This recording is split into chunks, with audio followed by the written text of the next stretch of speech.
Se tem uma coisa que faz diferença no nosso dia a dia, é a capacidade de manter o foco e a energia para lidar com todos os desafios. E vamos combinar, quando a mente está cansada, tudo parece mais difícil, não é mesmo? A rotina intensa, os compromissos, as demandas do dia, às vezes parece que nossa mente precisa de um respiro para continuar funcionando bem. E foi pensando nisso que surgiu o Axon, um suplemento alimentar formulado com ingredientes cuidadosamente selecionados para ajudar na manutenção da função cognitiva e do metabolismo energético ao mesmo tempo. Axon combina ingredientes estratégicos como teanina e cafeína, que atuam juntas, contribuindo para um estado de alerta e atenção, mas sem causar desconfortos físicos. Além disso, conta com vitaminas essenciais para dar suporte ao metabolismo energético. E mais, sem glúten, sem lactose e sem açúcares adicionados, ou seja, prático e fácil de incluir no seu dia a dia. Se você sente que precisa de um impulso extra para manter o ritmo sem perder o foco, Axon pode ser uma ótima opção para complementar a sua rotina. Agora anota aí. Pod People 15. Você digita no carrinho e o desconto entra na hora. E o link também direto que está aqui na descrição desse episódio. Você também pode acessar o site axon.com.br, conferir todos os ingredientes e aproveitar a oportunidade enquanto a promoção está ativa. E não esquece também de seguir no Instagram, @AxonBrasilOficial. Antes de começar, eu queria pedir a todos que estão aqui que se inscrevam no canal, compartilhem o nosso conteúdo e acione o sininho para receber todas as novidades, tá bom? Porque aí cada vez a gente vai poder fazer mais e mais episódios, que vai fazer muito bem para todo mundo. Nosso convidado de hoje é médico psiquiatra, pesquisador e professor, com atuação em alguns dos principais centros de saúde e pesquisa do Brasil. Ele dedica sua carreira ao estudo das adicções comportamentais, do uso problemático de tecnologia, dos jogos de azar e da impulsividade. Hoje, veremos alguns sinais de alerta que devem ser observados em relação ao uso excessivo de videogames, redes sociais, o vício em jogos de azar e como superar e tratar tudo isso para alcançar uma saúde mental equilibrada. Com vocês, o médico psiquiatra Dr. Vinícius Andrade.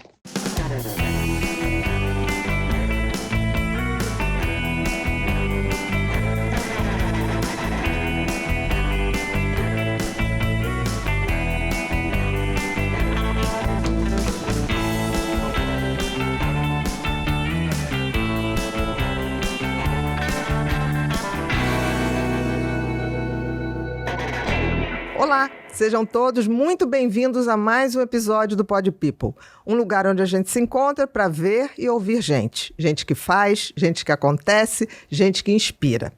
Você já parou para pensar se a tecnologia que a gente usa no dia a dia, além de nos conectar, pudesse nos adoecer? Pois é. E para falar sobre isso, a gente vai receber um psiquiatra que estuda os impactos da tecnologia, dos jogos e da impulsividade na saúde mental. Psiquiatra, Dr. Vinícius Andrade. Tudo bom, meu querido? Olá, Bia. Obrigado pelo convite. É um prazer estar aqui e poder falar com as pessoas com o alcance que você tem e trazer conhecimento científico de forma clara e prática. Né, Vinícius, que a gente está precisando que a ciência saia dos portões da universidade e atinja a população que está precisando, né? Exato, e explorar os meios de mídias, de podcast, para a gente conseguir trazer de forma mais clara o que tem de ciência, né? Que a ciência nada mais é do que o pensamento organizado. Servindo a uma melhoria, né? Exato, para ajudar as pessoas. Da qualidade de vida, com certeza. É a essência da ciência, né? Exato. Querido, queria te fazer uma pergunta. Você é um cara que eu falei assim, o que leva uma pessoa a fazer medicina, que já é um desafio, a gente sabe disso, né? A gente, eu acho que é meio Dom Quixote na adolescência. O que leva dentro da medicina a fazer psiquiatria, dentro da psiquiatria, ir para uma área tão desafiadora que são as adicções, ou seja, as dependências, os vícios, principalmente os vícios comportamentais, que as pessoas falam muito de vício de cocaína, de álcool, são as dependências químicas, mas as dependências do comportamento as pessoas não associam muito. Como é que foi essa tua trajetória? Bom ponto. Quando eu penso em psiquiatria, todo psiquiatra ele é um pouco idealista. Verdade. Todo psiquiatra. Então a gente tem uma ideia de querer mudar, de fazer as coisas diferentes. Eu cresci numa família que minha mãe é professora e meu pai é psicólogo. E ele é um bom psicólogo. De alguma forma, todas as minhas 4 irmãs também são psicólogas. Jura? Você Juro. é a ovelha negra da psicologia. Eu falei assim, vou pra medicina. Gostava de áreas de cirurgia, de outras áreas. Mas quando eu tava no 3º ano, eu tive contato com uma aula num congresso do Antônio Damasio, no Brain. Antônio Damasio, maravilhoso. 3º ano da faculdade. Ele falando justamente disso, né? De falar de neurociência de forma mais clara, palatável, né? Ele tem um livro que é O Erro de Descartes. Maravilhoso. Que ele Todo fala, mundo tem que ler esse livro. Que ele fala de um cara chamado Phineas Cage. Exatamente. Quem que é o operário Phineas Cage? É um rapaz que ele levou um ferro, atravessou o cérebro dele. Uma machadada mesmo. E ele aparentemente não tinha lesões. Só que aí perceberam que ele tinha uma série de alterações de comportamento, de impulsividade. Ele antes que era uma pessoa mais correta, adequada, ele começava a xingar, ele começava a ter comportamentos agressivos que não condizia com o comportamento natural dele. Ele tinha uma alteração no córtex pré-frontal. Exatamente. Isso ficou na minha cabeça. Eu nunca imaginei que eu ia trabalhar com impulsividade. Passou os anos, a gente estava numa época que psiquiatria ainda tinha um pouco de preconceito. Muito. Você passou por isso, Muito. né? A gente tinha algumas piadinhas, né? Vamos pra psiquiatria e a medicina. Mas eu acabei seguindo esse caminho. E durante a residência, eu comecei a ver o potencial e há tanta coisa que a gente vai estudar relacionada à impulsividade. Com os anos, a evolução da tecnologia, que é uma coisa muito recente, né? Se a gente pensar há 30 anos atrás, a gente não tinha um celular. E hoje isso mudou, né? Esse celular que a gente tem no bolso, uma fonte de conhecimento infinita. Eu comecei a ver que a gente tinha uma dificuldade de ter tempo para avaliar as atividades. O que você está me falando, vê se eu entendi, é que a gente ganhou uma biblioteca de Alexandria aqui, ó. A gente ganhou uma possibilidade, um excesso de possibilidades, mas dentro desse excesso a gente não está capacitado para filtrar. Exato. O que vale e o que não vale a pena. Ao longo da humanidade, a gente está acostumado a lidar com escassez. Exatamente. O ser humano, ele não sabe lidar com abundância. Em toda a história, quando tem alguma fonte de prazer, eu tenho que agarrar naquela fonte de prazer, porque eu não sei quando vai ter a próxima. Eu não tinha comida, eu não tinha estrutura, eu não tinha saúde. Quando a gente vai pensar aquelas avaliações de necessidades básicas do ser humano, que a gente fala da pirâmide de Maslow, a gente não tinha segurança, que é uma das necessidades básicas. A gente não tinha alimentação. E, de repente... Era tudo instável, né? Exato. Tinha ou não tinha. E, de repente, com a Revolução Industrial, até um pouco antes, as coisas começaram a ficar mais intensas. E o que era escassez começou a virar abundância. Nem sempre de qualidade, mas era abundância. Exato. E aí, isso me encantou muito. De como que, através da parte de impulso, que é uma coisa que a gente estuda há muitos anos. A gente às vezes, mas é uma coisa nova. Não, impulso é a base da psiquiatria. A gente estudou em Esquirol, todos os contemporâneos. Tem retratos, né, de jogadores, de cleptomaníacos, né? Aquela pessoa que pega objetos muito brilhosos e ela tem um encanto pelaquilo e ela não tem um comportamento compulsivo de... E às vezes não tem valor nenhum, né? Sem valor, geralmente. É um prazer imediato, Isso tem retrato na arte, na literatura, há mais de 200 anos. E do jogo até desde a existência da humanidade, né? Eu falo que... O que seriam os impulsos, para que a gente possa falar uma linguagem para o público poder acompanhar? Tá. O impulso, ele tem vários conceitos, né? Ele é uma grandeza, mas como se a gente pudesse tentar falar de forma mais clara, uma atitude impulsiva é o tomar um ato sem avaliar os prós e contras daquela situação. Então eu ajo primeiro e penso depois. Exato.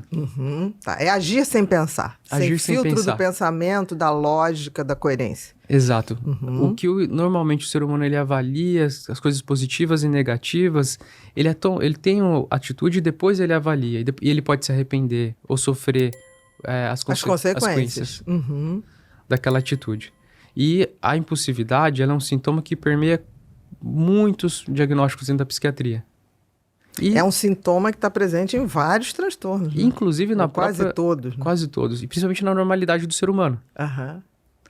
Que eu gosto de pensar que meu orientador... Nem sempre como sintoma, Nem sempre como sintoma. mas está presente. A gente faz coisas impulsivas. Exato, e faz Não parte necessariamente de forma patológica. faz parte do ser humano. Aham. Olha uma coisa que é interessante. Quando a gente vai estudar desenvolvimento do cérebro humano, a gente sabe que o cérebro, todas as áreas, córtex pré-frontal, temporal, parietal, ela evolui em tempos diferentes.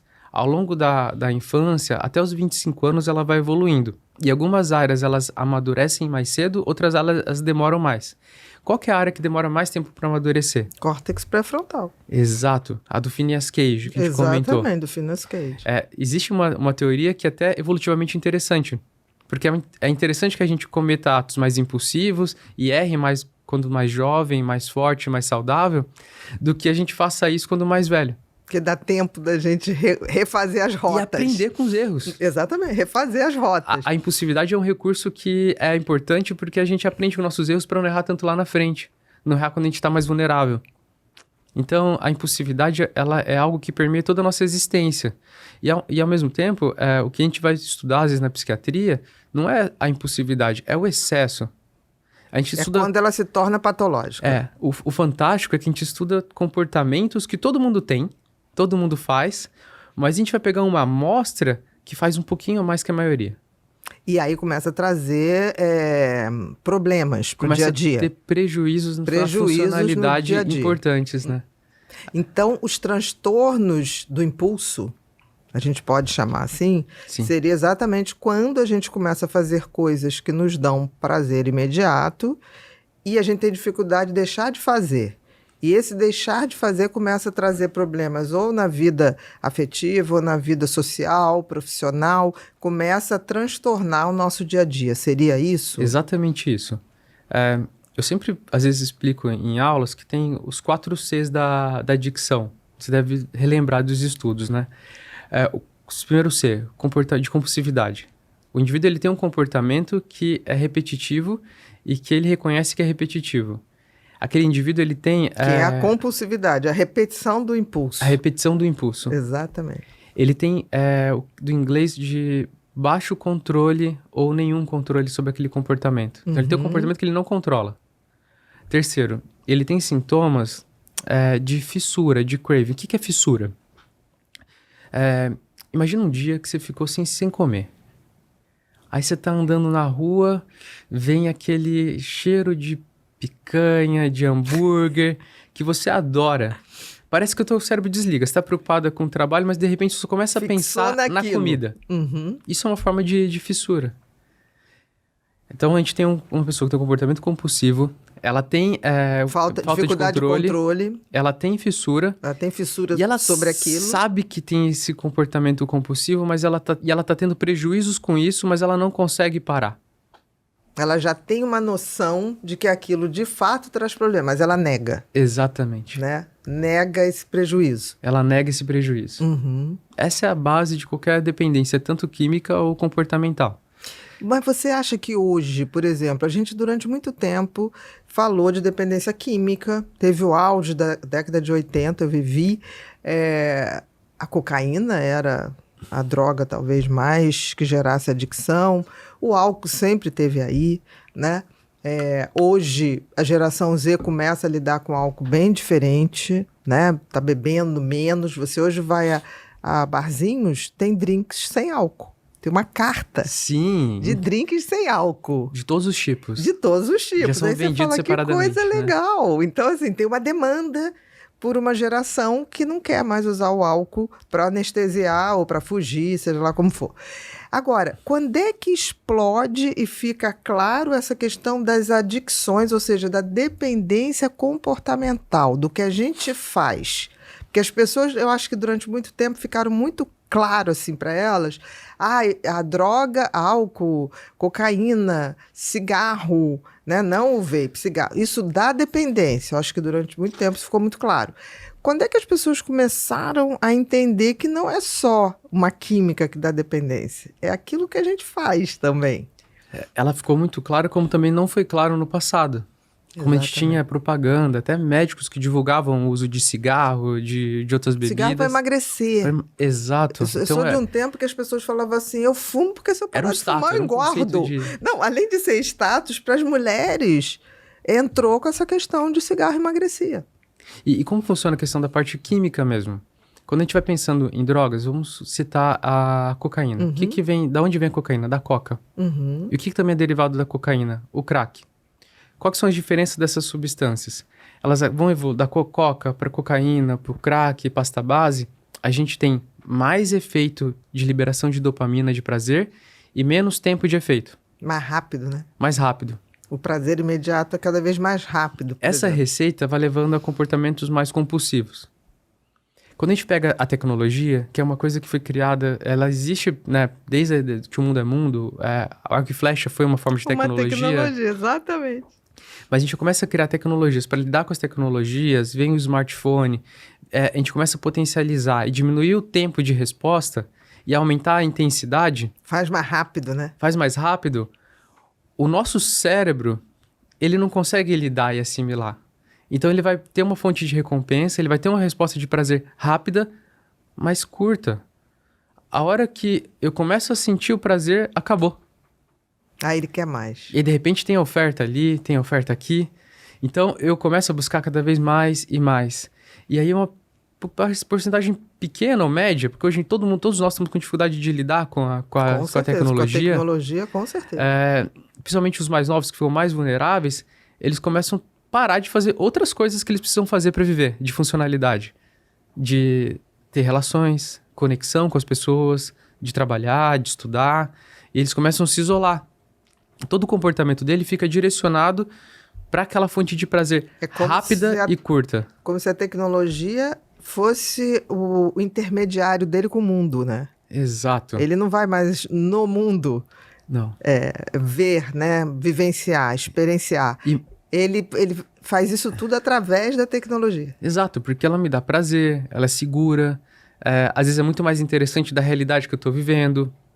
É uma fonte de prazer que eu não preciso me exercitar, mascara de sintomas de ansiedade, de depressão, de fobias que eu estou sentindo. Então, acaba sendo uma grande válvula. E aí, quando a gente pega esse indivíduo que está amadurecendo, como se fosse um carro que vai recebendo algumas batidas e amadurecendo ao longo da vida, e está em desenvolvimento, a gente expõe ele, a gente está aprendendo como que esse indivíduo vai se desenvolver, que é nossos jovens, nossas crianças. Então, o que você está falando é que quando esse scrolling, né, esse rolar de tela, que ainda ficou melhor ainda quando você faz isso com o dedinho, né? Sim, antes você tinha que digitar lá o site para você abrir um site de informação. Agora você fica com o dedinho rolando. E as crianças fazem isso com uma facilidade absurda. É muito intuitivo, né? É muito intuitivo. Então, o que você está dizendo é que as crianças que são expostas a isso desde muito cedo, o cérebro começa a criar circuitos de prazer imediato muito cedo. E não vai querer outra coisa. Exato. A gente está começando a ter já publicações em revistas consagradas como a JAMA sobre o efeito dessa exposição precoce a telas. E uma coisa que é um aviso, que quando começou a ter exposição às telas, muitas escolas internacionais começaram a expor cada vez mais o uso de tablets. Só que quando você ia lá no Vale do Silício, que é um dos grandes centros onde se instala grandes empresas de tecnologia, grandes big techs, tinham escolas que chamavam de escolas de baixa tecnologia, escolas low-tech. Os filhos desses indivíduos que desenvolviam tecnologia, eles não tinham exposição à tela até os 10 anos. Porque a gente não conseguia garantir como que esse cérebro exposto à recompensa rápida e curta, ele vai desenvolver. Isso você está falando é tão verdade. A Dinamarca eu estava lendo outro dia, foi o primeiro país que assim, botou tablet em todas as salas de aula. E ano passado, a Dinamarca, o Ministério da Educação decretou que tira tudo, volta-se ao ensino mais rudimentar. Caderno, lápis, e vamos começar como a gente estava antes. Porque foi feito um estudo, as crianças estão perdendo criatividade, as crianças estão perdendo iniciativa, curiosidade. Empatia. Empatia aprendido, empatia estudado. Então, isso que você está falando é uma verdade. As crianças precisam de um processo de aprendizagem, elas precisam estar expostas gradualmente à informação. Ela precisa sedimentar aquele conhecimento. Para o cérebro desenvolver de forma mais saudável. Ele não pode ter uma fonte de recompensa sem um período de aprendizagem, de processamento. Não está nem preparado para isso. Ele não está preparado para isso. Para essa abundância de conhecimento. Isso pode levar a muita frustração no futuro, porque a vida não é recompensa rápida, imediata e intensa. A vida é maratona, né? A vida é maratona. Não é curta distância. Não é curta distância. Não é 50 metros, você precisa nem se preparar, 100. você precisa se alimentar, você precisa se hidratar. É um processo. E às vezes os jovens eles acabam não tendo essa percepção quando tem recompensa rápida. Eu acho que isso sempre foi um pouco assim, né? Por isso na adolescência os excessos. Mas com a tecnologia na mão, né? Isso se tornou uma coisa muito mais marcada. Exato. Não é à toa que o nível de depressão e até suicídio aumenta a cada ano na população infanto-juvenil. Está se tornando mais precoce e mais intensa. Potencializa, esse cérebro não está pronto para receber. Exatamente. E a gente já pensou isso há muitos anos. A gente não proíbe no Brasil 18 anos beber e nos Estados Unidos 21? A gente não proíbe ter acesso a jogos, não proíbe uma série de coisas porque a gente entende que aquele jovem não tem maturidade. A internet abre portas para tudo. Tudo. E se pra gente abre as portas, pro jovem que é nativo da tecnologia, é muito mais fácil ele conseguir. Ele já tá lá, né? Ele já tá lá. Ele nasceu lá, né? Ele sabe muito mais do que a gente. Exatamente. E esse é o grande desafio que a gente enfrenta hoje. Dos pais poderem, quando o governo, o Ministério da Saúde, né? Da saúde não, da educação, colocando que os pais têm que fiscalizar os filhos. Só que tem que treinar esses pais. Tem que treinar. Porque esses pais são o milênio, da geração milênio, acho até que antes. Os pais não estão preparados. As crianças nasceram no mundo digital, são seres digitais. Os pais não. Os pais ainda estão naquela transição analógico, universo analógico, universo digital. Tem que ter capacitação. Exatamente. Né? Porque não basta você transferir essa responsabilidade. Como é que a gente treina esses pais? Existem várias frentes quando a gente vai pensar em área de saúde, né? Inclusive, a gente está com algum projeto de capacitação em municípios, que tem um município de São Paulo, que vai ser o primeiro município... Projeto piloto? Sim. Uhum. De capacitação para a população. Porque é um mundo muito novo. E tanto se a ciência já está com dificuldade de lidar, imagina os pais. Exatamente. Né? A gente tem algumas dicas, algumas orientações em relação a isso, né? Quando a gente fala de cuidado com o filho, a gente fala de um estilo parental, que chama autoritativo. Uhum. O que é isso? Eu escutar meu filho, sem preconceito. Hoje, a gente não consegue, como antes, limitar o contato e o acesso totalmente desse jovem. Então, a gente tem que trabalhar uma coisa importante nele, autoestima. A autoestima é a chave daquele indivíduo ir para um caminho de dependência química ou comportamental, ou ele falar, não, meu pai ele falou que isso não é interessante, que isso é complicado, eu vou estar exposto, mas eu não vou seguir esse caminho. E a autoestima você trabalha com contato, com orientação. E também com um exemplo, né? Exemplo.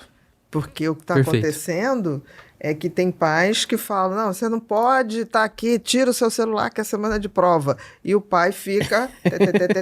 Você não pode usar o celular, né? Exatamente. Então, assim, isso eu acho tão delicado, assim, porque você não pode exigir de ninguém aquilo que você não pode dar. E é uma ferramenta muito intensa, tanto que nós adultos não estamos conseguindo lidar. Imagina as crianças. Então tem que ter a hora da janta, deixa o telefone num canto da mesa. Hoje a gente pode, às vezes a gente orienta deixar dentro de uma caixa. Existem aparelhos que você pode comprar, que você coloca o celular dentro e tem um timer. Esse tempo... Você põe feito uma capinha? Uma capinha. Ah, tá. Você coloca um tempo para você... Para uso. Para não ter acesso ao celular. Uhum. E tem uma senha. E se a pessoa tentar abrir com a senha fora do tempo 2 vezes, você desabilita o aparelho. A caixinha. Então já é feita para a pessoa ter que esperar e aprender a lidar melhor com as tecnologias. Eu estava também lendo uma coisa, Vinícius, que hoje o que mais cresce em termos de spas wellness são os spas para detox digital. Sim. As pessoas, aqui acho que ainda não chegou isso. Mas isso virou uma febre na própria Califórnia. Nos Estados Unidos isso já está um mercado muito amplo. As pessoas estão pagando muito caro para deixar seus celulares fora. Exato. É inacreditável, né? Mas é verdade. É o novo... Você paga para alguém... É o novo luxo, né? É o novo luxo. Você ter liberdade, você ter tempo. Exatamente. Porque o que acontece? Com o celular, a internet de mensagem instantânea, e no Brasil se popularizou muito isso, fora às vezes não é tão popular a mensagem instantânea, o indivíduo não tem mais sossego. Exatamente. Ele vai para o home office, então ele não trabalha mais 8 horas, ele trabalha 10, 12 horas. É engraçado isso que você está falando, né? Por exemplo, enquanto eu cliniquei, eu sempre... meus pacientes sempre tiveram meu celular. E sempre foi um uso muito tranquilo, né? Tipo assim, olha, qualquer coisa, urgência, parará. Se eu não atender, sei lá, de madrugada, posso estar dormindo, eu dirijo, vai pro serviço de emergência. Procura um serviço de emergência, qual o seu convênio, deixava tudo orientadinho, sabe? Então procura esse e tal. E eu me lembro que quando entrou o de mensagem mais instantânea, que antes era o torpedo, né? Quando veio a outra forma de rede social, as pessoas mandavam recado e assim, às vezes estava atendendo, eu só ia olhar o celular na hora que acabava os atendimentos, às vezes 8 horas, 9 horas da noite. Ou então o secretário chegava, se fosse alguma coisa muito urgente, interfonava. Sim. Né? Interrompia. Então tinha alguém muito bem treinado que sabia fazer essa seleção. E muitas vezes, quando ia ver os recados, tinha gente assim, não sei para que dá o celular. E aí você ia ver, eu queria saber se eu atendo o telefone do meu namorado ou não, porque eu estou brigada. Era isso. E as pessoas achando legítimo de fazer essa pergunta com urgência. Porque, olha só, pode ser até que no momento você está ali, sabe? Está com tempo livre. Você pode até responder de imediato. Você responde, mas assim, pensa bem, né? Se você não está numa abstinência dessa relação, né? Tenta fazer, vai fazer uma corrida, né? Vai fazer uma atividade física. Mas quando as pessoas começaram a achar que você tem obrigação...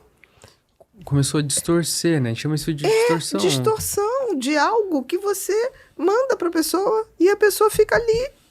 É impossível você estar em 2 lugares ao mesmo tempo. Exatamente. E acho que a única coisa que tem que ter, eu falo para os pacientes, tem que ter urgência na vida, é urgência de viver. Exato. E bem.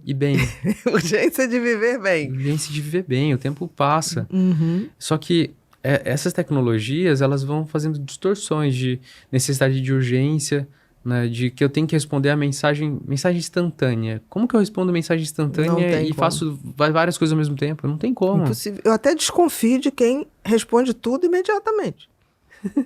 Tem alguma coisa errada com essa pessoa. Essa pessoa não está tendo vida pessoal, vida... Não sei, tá Exato. Esquisito. Você não acha estranho? Muito. E nós, como médicos, a gente tem que pontuar e colocar limites. Afetivamente, né? Você tem que começar a explicar o que é urgência. Exato, estratificar o risco. Falar, olha, eu tô aqui, eu acho que isso é uma boa ferramenta para poder melhorar o seu atendimento. Às vezes está numa situação que eu consigo fazer uma pequena intervenção, mas tem coisas que eu só vou conseguir intervir no consultório. Exatamente. Eu preciso estar com você ali para poder passar de forma clara o que eu preciso te passar e não teve erro de interpretação. Porque ainda tem isso, né? A interpretação das coisas está cada vez mais difícil. Você fala uma coisa, a pessoa entende outra. Uma das coisas que eu me preocupo com isso, eu sempre que passava uma mensagem para o paciente, eu falei, deu para entender? Tem como você me mandar um áudio dizendo o que você entendeu disso que Excelente. Eu coloquei? Boa ideia. Eu sempre fiz isso. Eu espero muito para falar pessoalmente no consultório, mas isso é excelente. Porque assim, deu para entender? Me dá um áudiozinho rápido, só um resumo do que eu falei para você, o que você deve seguir essa orientação, como você deve seguir essa orientação que eu estou te dando. E tinha gente que não, Bia, entendi isso. Falei, perfeito. Tinha gente que falava coisas que eu falei, meu Deus, aí eu li novamente o que eu tinha escrito. Falei, não escrevi isso. Eu falava, olha, não é bem assim, eu quis dizer isso. Primeiro eu mandava escrito. E depois, se precisasse, um áudio, né, para deixar claro aquilo. E aí a gente vê a importância do brincar, né? O quanto que telefone sem fio... Exatamente, mostrava pra gente. Né? E a importância dessas brincadeiras, de jogos, do social play, né? Do jogo lúdico na infância, para ensinar a gente a lidar socialmente, né? O que é brincadeira, o que é metáfora. Metáfora deixou de existir, né? Você fala uma coisa, a pessoa... Leva muito não, ao pé mas da você letra. Falou isso. Não, mas é uma figura de linguagem. Eu falei justamente porque eu estava falando como isso é totalmente fora de sentido. O humor fica mais inflamado hoje em dia, né? Tudo vamos para extremos, porque isso acaba sendo um pouco moldado pelas próprias mídias digitais de alguma forma, porque ela valoriza muitas vezes o que é extremo. Exatamente. E a vida é meio, a vida é equilíbrio. Porque o extremo dá mais curtida, né? Exatamente. E mexe na emoção. É prazer rápido, exatamente, intenso. Exatamente. E esse é o grande dilema que a gente está vivendo hoje. Se a curtida dá mais prazer rápido e intenso, eu acabo buscando coisas que vão ser mais extremas porque geram prazer rápido e intenso. E eu acabo não vivendo de forma saudável, porque viver saudável é você ponderar, é você considerar as coisas positivas, negativas, antes de tomar uma atitude, é ter equilíbrio. Não, e não viver nessa ânsia, né? Porque você começa a viver numa ansiedade antecipatória de um prazer imediato, cada vez mais curto. Da expectativa de um prazer imediato. Exatamente. Isso não tem como. Não tem como isso não evoluir para uma coisa ruim. Seja um transtorno de ansiedade mesmo, né? Seja um excesso que vai te levar a uma exaustão mental e uma depressão, seja a compulsão, seja o vício, mas para boa coisa não vai. Em vez das pessoas viverem o presente, que é Exatamente. O que nos resta, né? É a única coisa que se tem, né? E o cérebro, ele tem esses mecanismos de neurobiológicos, né? Às vezes eu comento com os pacientes, eu falo, olha, vou te fazer um exemplo para tentar te explicar o que está acontecendo contigo. Eu quero que você imagine um elefante roxo de bolinhas amarelas. Perdão, eu digo para eles, eu quero que você não imagine um elefante roxo de bolinhas amarelas. Já vi o elefante aqui roxo de bolinha amarela, já tá na minha cabeça, bem bonitinho. 99% da população vai imaginar, vai desenhar, e quanto mais ela tenta não imaginar, mais ela vai. Mais ela imagina. O cérebro, ele tem dificuldade de reconhecer esse não. Por quê? Porque a ansiedade, a tristeza são emoções que são importantes para a nossa existência. A gente tem ansiedade porque a gente precisa se defender. Né? Precisa pensar em potenciais riscos. Exatamente. A gente tem tristeza para corrigir coisas que não estão muito boas na nossa vida. Mas se a gente não sabe fazer essa leitura, que é a leitura da nossa espécie, como funciona o nosso cérebro, certamente pessoas e instituições e corporações vão utilizar isso para transformar isso em dinheiro. Exato. É o mundo que a gente vive, não vai mudar. Exatamente. Até o nosso fim pelo menos a nossa existência, O que vai mudar é a gente. Como a gente lê. Como a gente vai ver isso, né? Por exemplo, uma das coisas que mais vende é medo. Sim. Bota medo. E se isso acontece, e se aquilo for acontecer, você tem uma indústria de possibilidades do medo. Né? E que explora isso massivamente, né? Claro. É claro que a gente tem que ser prevenido, ter precauções, mas a gente não pode viver em desespero, porque senão a gente não vive, né? Exato, a gente deixa de fazer as coisas que a gente gosta. Deixa de viver, né? Literalmente. Hoje, Vinícius, quais são, dentro do teu trabalho, da tua vivência nos ambulatórios, no consultório, quais são as estatísticas maiores das dependências comportamentais? Tá. As dependências comportamentais, os transtornos de impulso, a gente já falou que é um sintoma que passa por vários diagnósticos, né? O que a gente acaba vendo muito, desde a infância para a vida adulta, vai variando, porque na infância, por exemplo, é muito comum transtorno de déficit de atenção com um perfil impulsivo. Uhum. É uma impulsividade mais cognitiva. Aquele indivíduo, ele tem mais dificuldade de controlar essa parte cognitiva dele. Ou transtorno opositor desafiador. Uhum. É aquela criança que é mais impulsiva, ela é mais agressiva. Mas no agir, né? No agir. Uhum. Aí transtorno de conduta, né? É aquele indivíduo que tem mais distúrbio de comportamento. Ele tem uma dificuldade de ter mais empatia.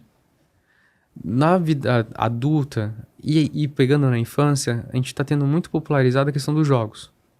É uma coisa que a gente já estuda há muitos anos, mas com a própria evolução da tecnologia, do mecanismo de apostas também, a gente está vendo que isso está aumentando muito a prevalência.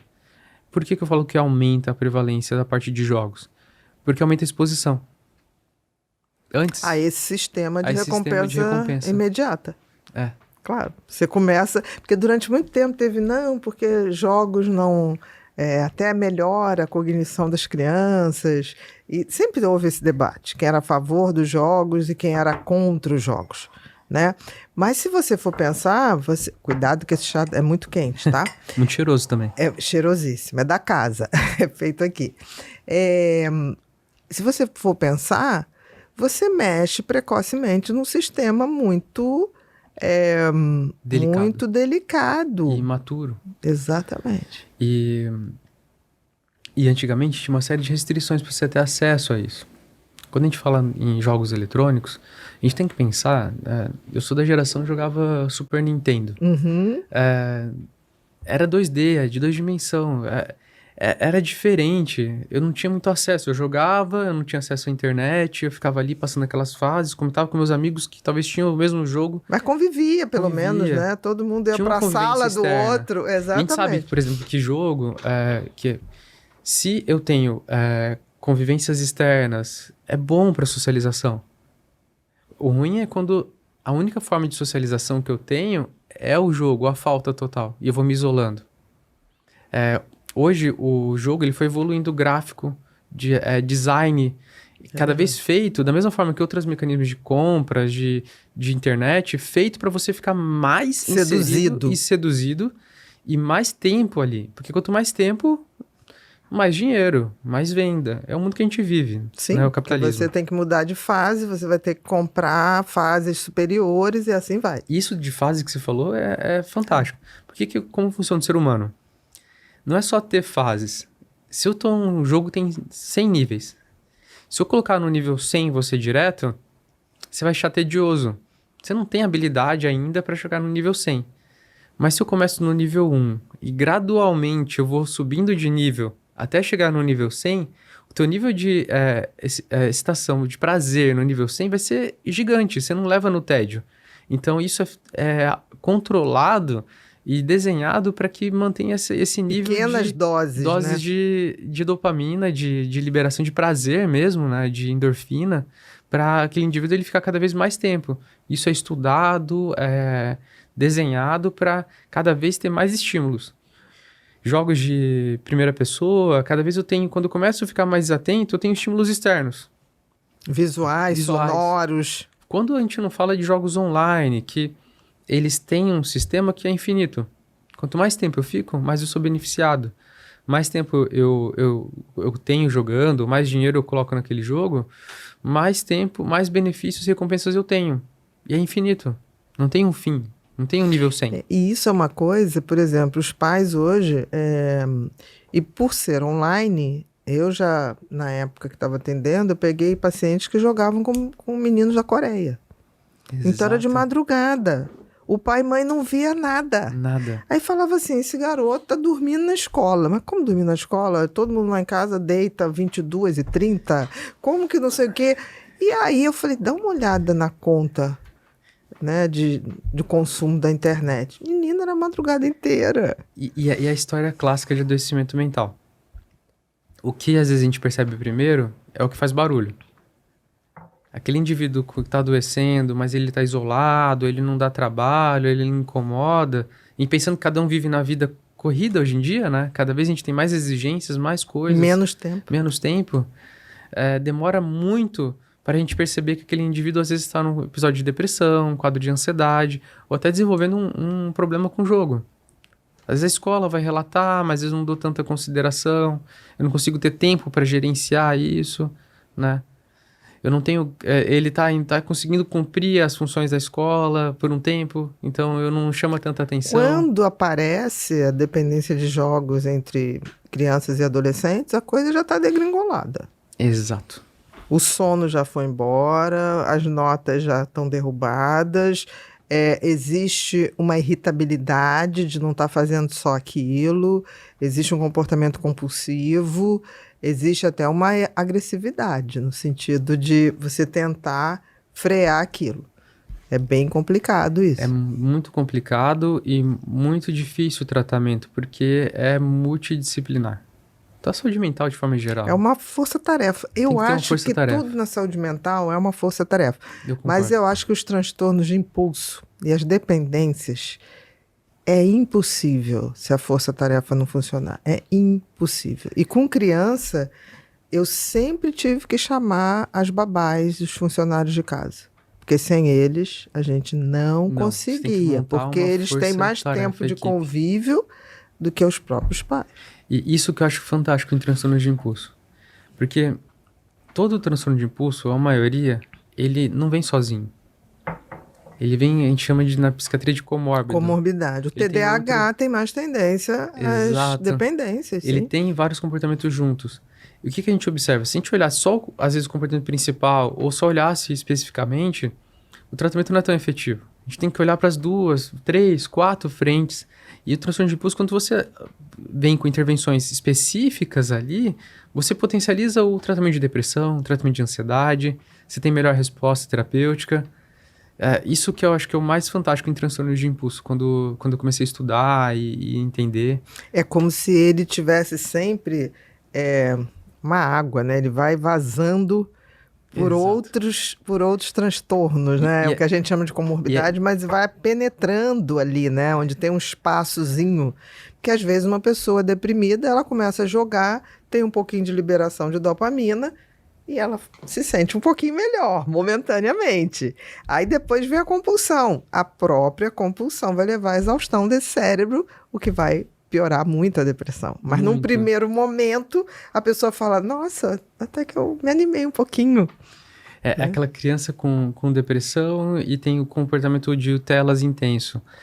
Ela melhora, às vezes, a depressão, você entra com algum tratamento, mas ela continua porque ela continua o comportamento de telas intenso. Por quê? É uma fonte de prazer para ela. Exatamente. Uma coisa que eu vejo muito na supervisão do ambulatório de transtorno de impulso, a gente recebe residentes do Brasil e fora do Brasil. Eles falam, nossa, eu já vi muito transtorno de impulso, mas eu nunca tinha parado para pensar como transtorno de impulso e nunca tinha tratado. E coisas simples, por exemplo, quadro de ansiedade com comportamento de escoriação ou tricotilomania, de puxar o cabelo. A gente tem vários pacientes com transtorno de ansiedade generalizada, que eles cursam com esse tratamento e às vezes a gente não para pensar numa intervenção específica. Entendi o que você está falando. Você está me fazendo lembrar de um pacientinho que eu tive há muito tempo. Hoje ele é um homem maravilhoso, casado, super pai.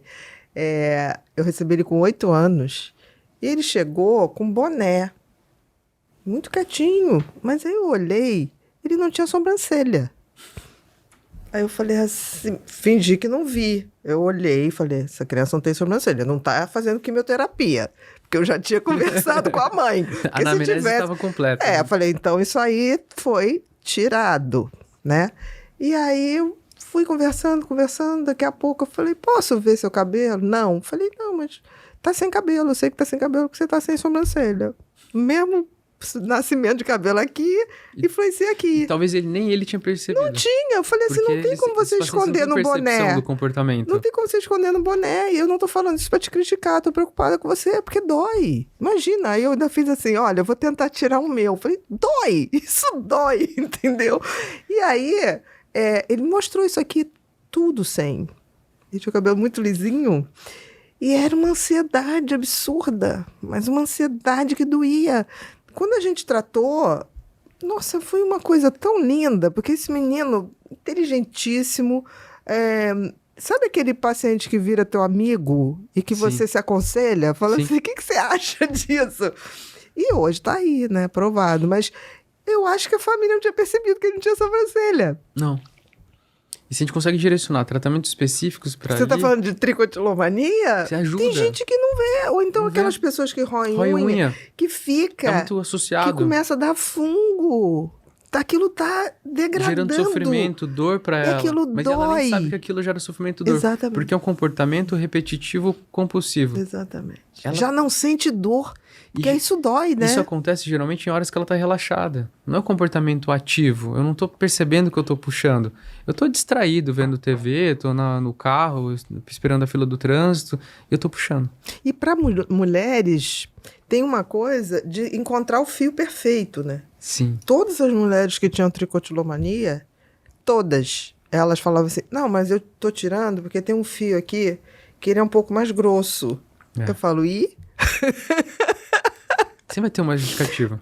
Sim, O cérebro ele é fantástico para criar uma justificativa, tanto pró Sim. e contra. exatamente. Então elas começaram buscando a perfeição do fio.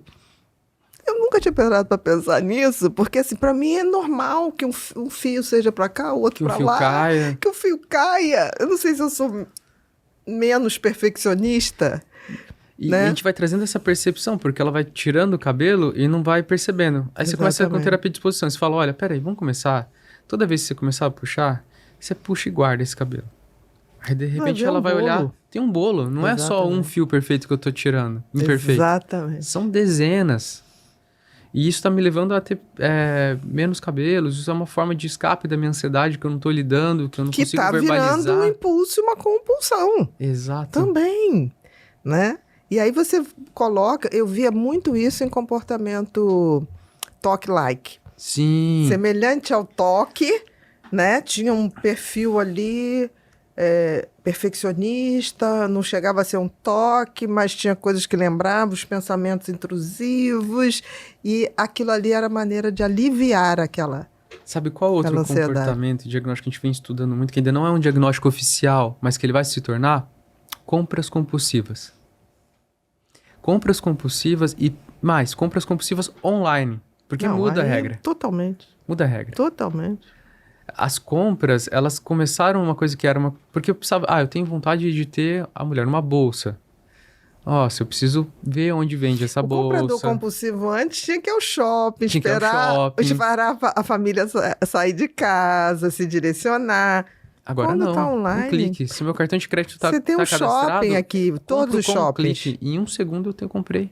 Exatamente. Nos Estados Unidos eu posso comprar um carro Pode, em um segundo. pode.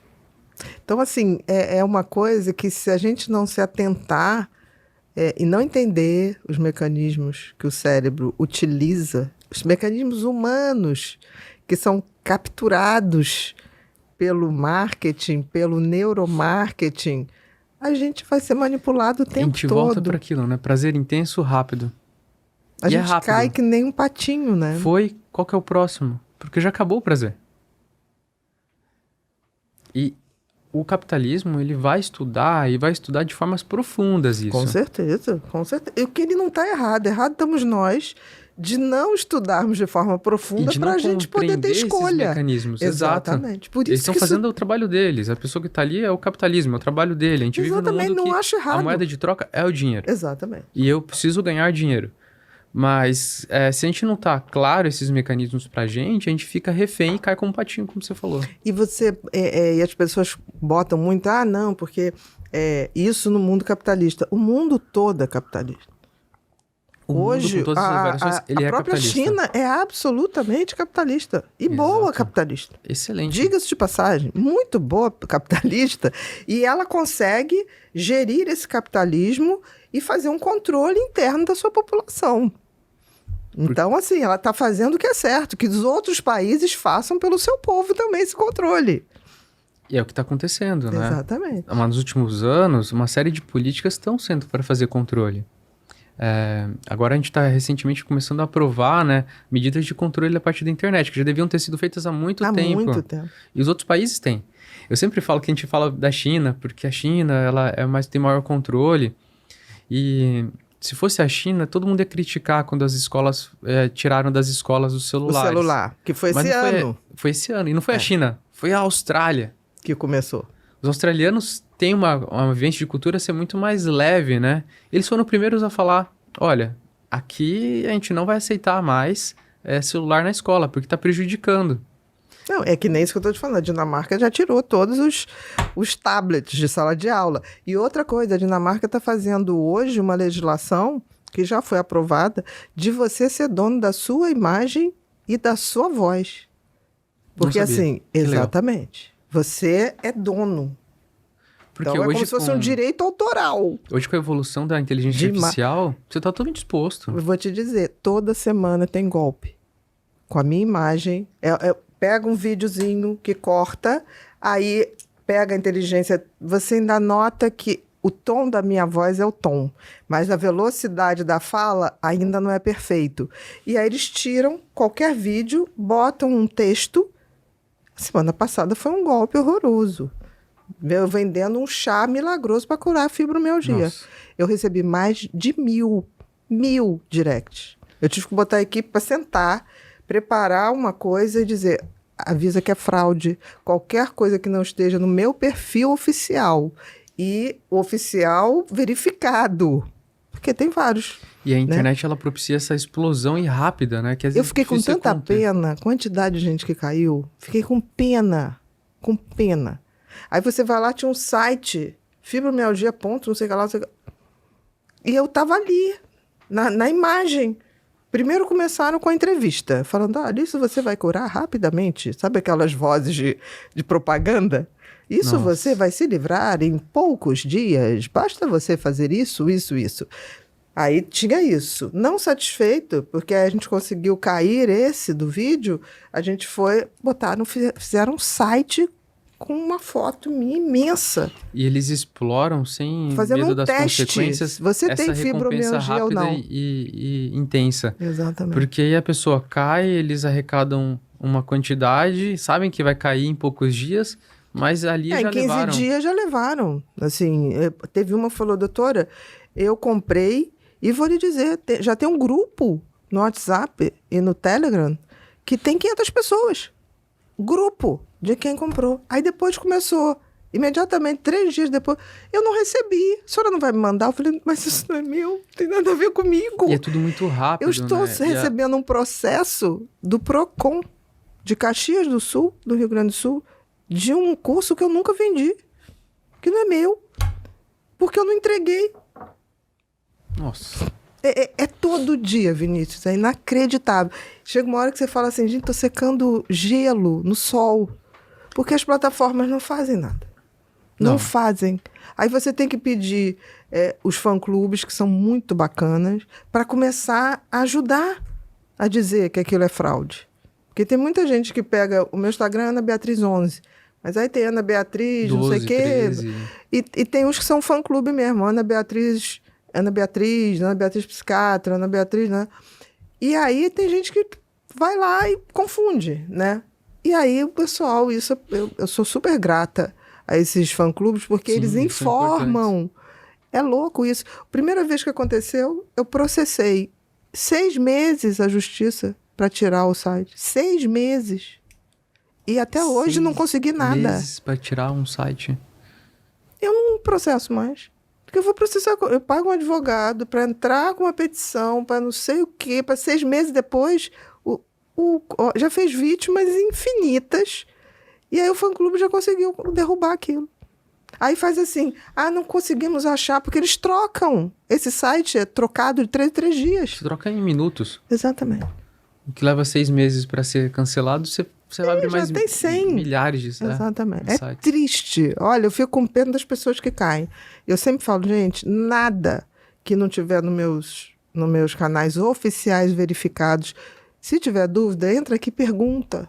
E aí que a gente abre o questionamento, né? O quanto que tanto essas exposições nos últimos anos, a gente não está moldando a população... A questionar. A gente precisa moldar a questionar. Exatamente. Mas o quanto que ela está sendo moldada, ter uma resposta rápida. E a gente precisa moldar, questionar, ter equilíbrio, ter... Ponderar. Peraí, será que isso aqui é da Bia mesmo? Vou perguntar. Vamos checar. Será que eu vou olhar no site, mudar uma mensagem? Não, mas aí o negócio é bem feito, porque fica piscando e fala assim, aproveite agora, você pode comprar para o ano todo, nos próximos 5 minutos. Se você não aproveitar agora, você vai perder a promoção. 5 minutos? É triste. Então a gente tem que falar e falar muito, porque é, a manipulação é muito grande. Muito, muito grande. Agora, uma coisa que preocupa. Rô, põe pra gente aquelas matérias. A gente tem umas matérias aqui.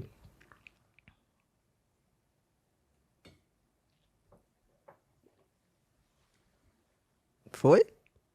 Ah, isso aqui é um livro, né? Que você faz parte. Sim, da Desafios Isabel Contemporâneos Vaz. 2022, 2022, que você é autor do uso abusivo de videogames. Isso a gente falou aqui, né? Sobre isso. Desafios Contemporâneos. Achei bem interessante. Passa ali. Aqui, a gente chega numa coisa, que eu tô te falando pelo que eu vi ano passado. Primeiro, recebi muitas propostas de fazer publicidade de bets, tá? A maioria delas, absoluta, não é nem a maioria, todas ilegais. Não, Sim, sim. não servindo a nenhuma legislação. E isso aqui eu achei bacana porque é literalmente um cassino em cada bolso, né? Em cada mão.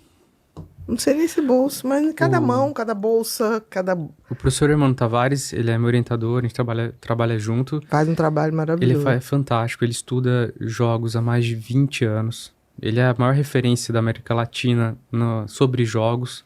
Ele estuda isso, dedicou a vida dele para estudar transtorno de jogos.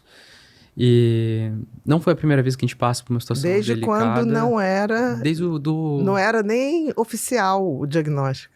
Exato, desde o show dos bingos, que a gente teve alguns anos atrás. Exatamente. Né? E ele a gente sempre alertou sobre os possíveis problemas. Por quê? Porque a gente, às vezes, quando tá falando da China, da Dinamarca, a gente tem que aprender com o erro dos outros países. Com certeza. Né? O problema do jogo não é um problema que o Brasil está vivenciando. É um problema que há muitos anos a gente não estava nem entre os 20 países que mais tinham problemas com o jogo no mundo. Mas que é um problema que a gente tem os patincos no Japão, que são prédios de 4... Patincos. Chama patinco. Patinco. Patinco é uma casa de jogo que é 24 horas aberta, que é muito comum no Japão, que tem 4, 8 andares e são colossais e que indivíduos ficam jogando o dia todo, 24 horas aberto. Que loucura. Os Estados Unidos, a questão de jogos, ele já tinha alguns estados, são estados independentes, né, como Nevada, que já tinha ao longo da vida, mas desde 2018 já foi liberado.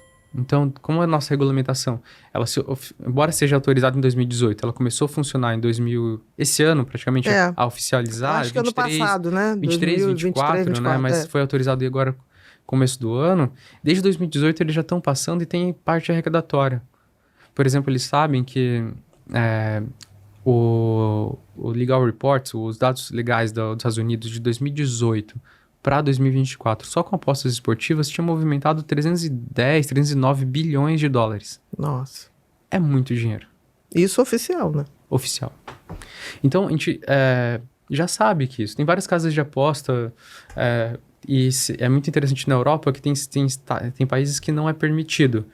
Mas dentro do país, tem cidades que são permitidas pelo fator histórico. Uhum. Então, a gente já sabia como as coisas existiriam de problemas de jogos. E a gente precisava ter um controle mais regulatório. A gente teve, o que a gente fala, teve um viés arrecadatório, que isso acabou... agora que a gente está começando a ver os dados. Há poucas semanas a gente teve os primeiros dados oficiais do Brasil, pela Secretaria de Prêmios e Apostas, do que foi arrecadado e como vai ser distribuído esse dinheiro pelo Ministério da Fazenda. Isso você está falando, os dados dão conta das apostas de bets legalizadas. Exato. E que a gente sabe que a maioria das pessoas hoje utiliza as ilegais. Exatamente. E que não estão nem no país. Então essa história que fala assim, não, mas paga imposto... A maioria não está no país. Você não tem a quem recorrer ou saber nada. São empresas que são offshore. Exatamente. Elas têm uma licença para funcionar, só que elas não têm uma licença para funcionar, na verdade, mas elas não recebem. O Brasil não tem nenhuma ligação. Então também não tem nenhum controle. Exatamente. Você não consegue garantir a regulamentação adequada.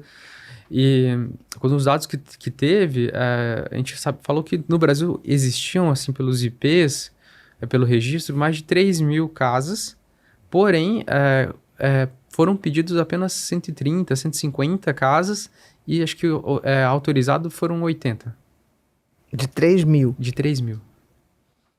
Então, isso que eu tô falando, essa movimentação de dinheiro é o que a gente consegue ver mais ou menos nas legalizadas. Exato. E essa questão do jogo e a parte da saúde é um problema, porque antigamente era muito mais difícil você ter acesso ao jogo. Quando existe essa fala do celular é um cassino no bolso, a gente amplia isso para toda a população mundial de forma gigante. A gente tem que pensar que na Terra existe 8 bilhões de pessoas. No Brasil, 200 milhões. Hoje, com dados oficiais de acesso ao celular, a gente que tem celular em torno de 5 bilhões. E de acesso ao celular de 4,5 a 5 bilhões de pessoas. Todo mundo que tem um celular, ela já foi exposta de alguma forma de jogo. Todo mundo já recebeu alguma notificação, viu algum anúncio, um banner. Então, quando a gente fala de prevalência de complicação, daquela porcentagem da população que vai adoecer com o jogo, que eu vou falar um pouco mais adiante dessa inflexão, né, do que a gente considera mais patológico, se eu tinha uma exposição de 100 pessoas e eu falo que de 1 a 4% vai desenvolver transtorno de jogo. É 1 a 4? É 1%, chega a 4% com comorbidades. No total? Com abuso. Isso, no total. Então, eu tô falando de que cada 100 pessoas, 1 a 4, elas vão desenvolver.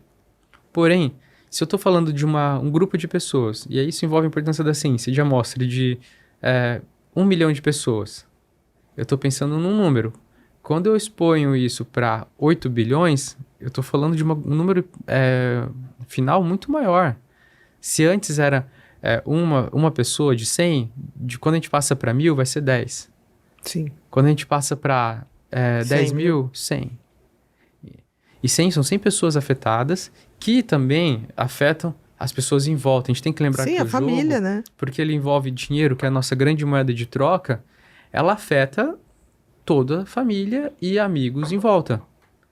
Porque o jogo é esse indivíduo que vai ter que é o ponto de inflexão, né? Mas se eu tô jogando, então eu tenho problema com o jogo? Não. A gente divide em uso problemático e o jogo patológico.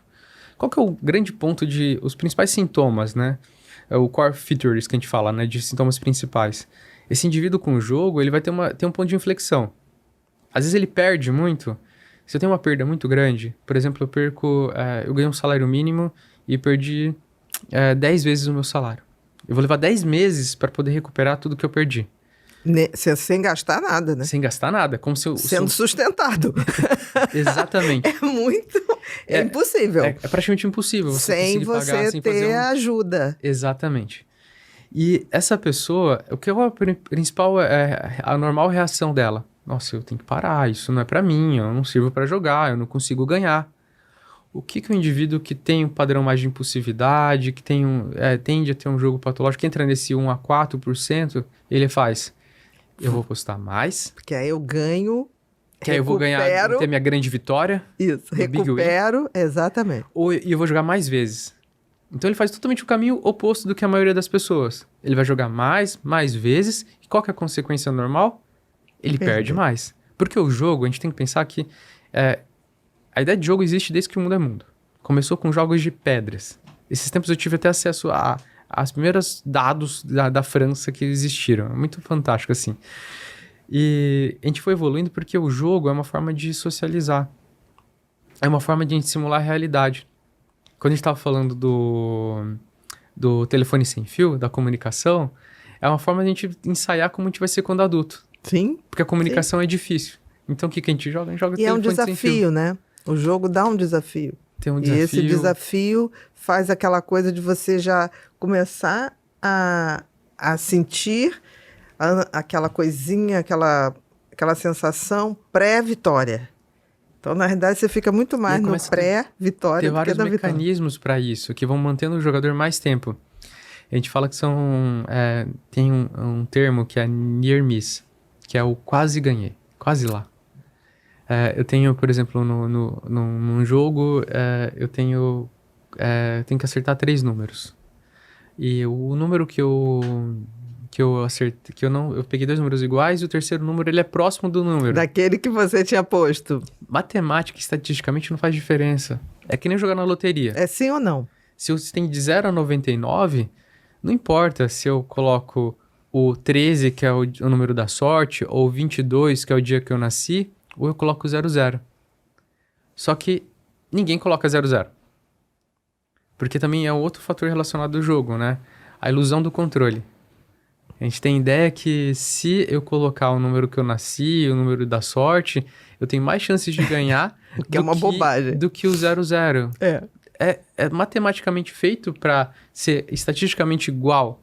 Exatamente. Não tem diferença. E é isso que vem essa importância. A gente vem de guidelines internacionais de orientação de jogo responsável. A gente dá esse conhecimento financeiro. Que a chance de você ganhar, você colocando 00 ou 33 ou 99, é a mesma. E se você continuar jogando, a tendência maior é você perder. A casa, ela tende a ganhar mais. E todo jogo é assim. Inclusive a loteria. Inclusive a loteria, que é o nosso maior jogo oficialíssimo, né? E que é mais legalizado. Mais auditável, digamos assim, né? É a única diferença. Mas, assim, essa questão... Porque tem gente que defende os jogos como uma diversão e fala assim, não, mas é regulamentado. A escravidão já foi regulamentada, né, Vinícius? E como é regulamentado? Era muito regulamentada. O cigarro não foi... Hoje o cigarro não é ilegal, mas foi feita campanha de anos para a gente hoje ter toda uma geração que não fuma. E quando a gente compara com países europeus, a gente ganha vantagem nisso. Com certeza. A gente é um país que se destaca. A Europa fuma muito ainda. Muito mais. Muito. A gente tem que valorizar isso. As políticas públicas de prevenção a tabaco no Brasil são exemplos a nível internacional. Funcionou.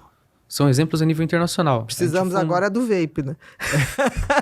Exato. Do cigarro eletrônico, mas que a gente fez um belíssimo trabalho. Você vai à Europa, as pessoas fumam muito na rua. E vem disposição de clarear, né? Exatamente. A hora que eu pego um tabaco, eu tenho uma imagem. Fora, às vezes, não. Exatamente. Né? Isso tem que ser feito, mesma coisa com o jogo. É uma coisa muito nova. Existem processos de regulamentação, né? A regulamentação, ela vai se instalando. A fiscalização, ela também é uma outra coisa.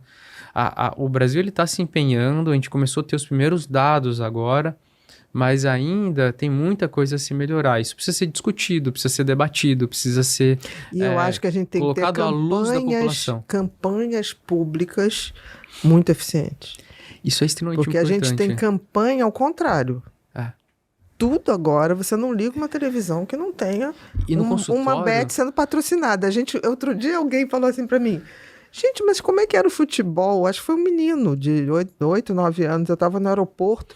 Aí ele olhou pro pai assim e falou assim, pai, como é que era o futebol antes das bets? Porque ele ouviu falar que se tirasse as bets, o time dele não tinha mais como existir. E vai mudando até a forma de se enxergar o futebol. Porque antes era mais ligado à paixão, à emoção. Esse dia eu tava vendo uma notícia, tava tendo um Mundial de Clubes, e a notícia é, tal time pode arrecadar X dinheiro se ele ganhar. Que aí tá remetendo a parte de cotas fixas e tudo. Eu não vejo problema do jogo, mas eu fico pensando que antigamente a gente ia falar, nossa, é a chance de ganhar o título, de presenciar aquele time ganhar o título mundial, aquela paixão de eu estar poder vendo aquilo. Cada vez está sendo menos falado nisso. Cada vez mais as pessoas ficam apostando de quanto o seu time vai ganhar ou perder, seja o que for. Né? Que era uma coisa muito da Inglaterra, né? Quando tinha a Copa do Mundo, a bolsa de e aposta. Aí você pode passar uma informação errada até para as crianças, né? Exatamente. Porque por mais que não seja permitido, isso é um ponto positivo das crianças jogarem, tem regulamentação para isso, ao mesmo tempo, essa criança fica o tempo todo exposta. Ela nem sabe, o campeonato é patrocinado, os times são patrocinados, ela usa a camisa do time patrocinado. Isso é uma coisa que tem que ser revista, né? Fora, na Europa, alguns países, os jogadores menores de 18 anos não podem usar camisetas com patrocínio de times. De apostas. Mas eu acho, Vinícius, pelo menos assim, a gente não vai impedir certas coisas não voltam. Mas eu acho que a gente tem a obrigação de ensinar as crianças como o cérebro delas funciona. E as crianças aprendem muito mais rápido que a gente. Muito mais rápido. Quando você diz a ela que isso é feito para você fazer exatamente o que o vilão quer, ela vai querer ser herói. Que a criança tem isso. A criança, quando fala, o que você quer ser? Os meninos mais bonzinhos que eu conheço querem ser Homem-Aranha. Quando responde Homem-Aranha, eu falo, vai ser um bom homem na vida. Quer ser Homem-Aranha, quer ser bombeiro, quer ser astronauta. As crianças têm essa pureza, assim, de fazer o que é bacana, sabe? O que é... Tem o conceito de herói ainda não corrompido. Se a gente dá essas informações, claro, de maneira... palatável para essas crianças, quando você fala, olha, vão te induzir a isso, mas você, como um herói, você vai resistir. Você não vai fazer. Aí a gente começa a mudar, aí a gente começa a virar esse jogo. Os heróis são a reestruturação do mito do herói, né? Você precisa... Sim! Ele vai passar por algumas adversidades, mas ele vai saber o que é certo. Ele vai ter autoestima de saber o que é correto, ter ética. Exatamente. É para você ver as histórias infantis, são maravilhosas, que a gente nunca pode deixar de contar para as crianças. O que acontece? O príncipe vai salvar a princesa que está num lugar que tem um dragão. Aí o príncipe é aquele cara normal, né? Tipo assim, e ele vai, movido pela sua paixão, pelo seu amor. Aí o que acontece? No meio do caminho, ele começa a ser munido de armas. Aí é um sapo que vira não sei o quê, entrega para ele uma espada poderosa. Isso é a jornada do herói, né? Exato. Quando você faz isso com as crianças, usando os perigos reais do nosso mundo, ela vai entender. E ela educa os pais. E explica o processo da vida, né? Exatamente. O mito do herói, ele existe desde que o mundo é mundo, porque ele vai mostrando o processo. Para eu ter recompensa, esse herói munido também de ferramentas, ele vai ter um desafio. Ele precisa superar o desafio para ele ter a grande recompensa. Exatamente. Quando a gente vive num mundo que a gente só tem recompensa rápida e intensa, a gente perde o sentido. Entendeu? Eu acho um crime a gente não ter essa visão com as crianças. Acho um crime.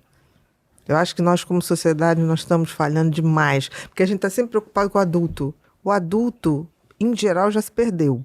Se ele chegou no teu consultório ou no meu, ele já se perdeu. Sim. Pode ser recuperado? Pode, tem. Que a gente tem que apostar nisso. Mas se a gente faz uma força-tarefa de crianças educando seus pais, eu nunca vi coisa tão eficiente. E a sociedade está com exemplos fantásticos. Uma questão, uma outra área de compulsões, a gente fala de independência de comida também. Uhum. Ponto de alimentar, a gente pode usar outros países como exemplo. A Inglaterra. A Inglaterra, ela tinha uma política alimentar muito complicada. Muitos produtos ultraprocessados. Verdade. Muito sobrepeso. Nos últimos 20 anos, eles mudaram totalmente a alimentação das escolas. Foi até aquele chefe de cozinha, Oliver. O Oliver, aham. O Oliver fez uma grande campanha nacional, Exato. Foi maravilhoso aquilo. Eu acompanhei, foi maravilhoso. E aí você vai hoje na Inglaterra, as crianças são mais magras. Exatamente. Você mudou, as crianças mudam. Mas você entende a responsabilidade de campanhas públicas? Isso é uma responsabilidade. A gente tem que atuar em todas as frentes. A gente tem que atuar através de campanhas públicas, capacitação de população vulnerável. A gente tem que trabalhar na frente, atendendo as pessoas que já estão em estado de vulnerabilidade. Mas a gente não pode esquecer a base, Não né? pode esquecer a base. Porque a gente falha. A gente olha a criança como se a criança fosse um ser inferior.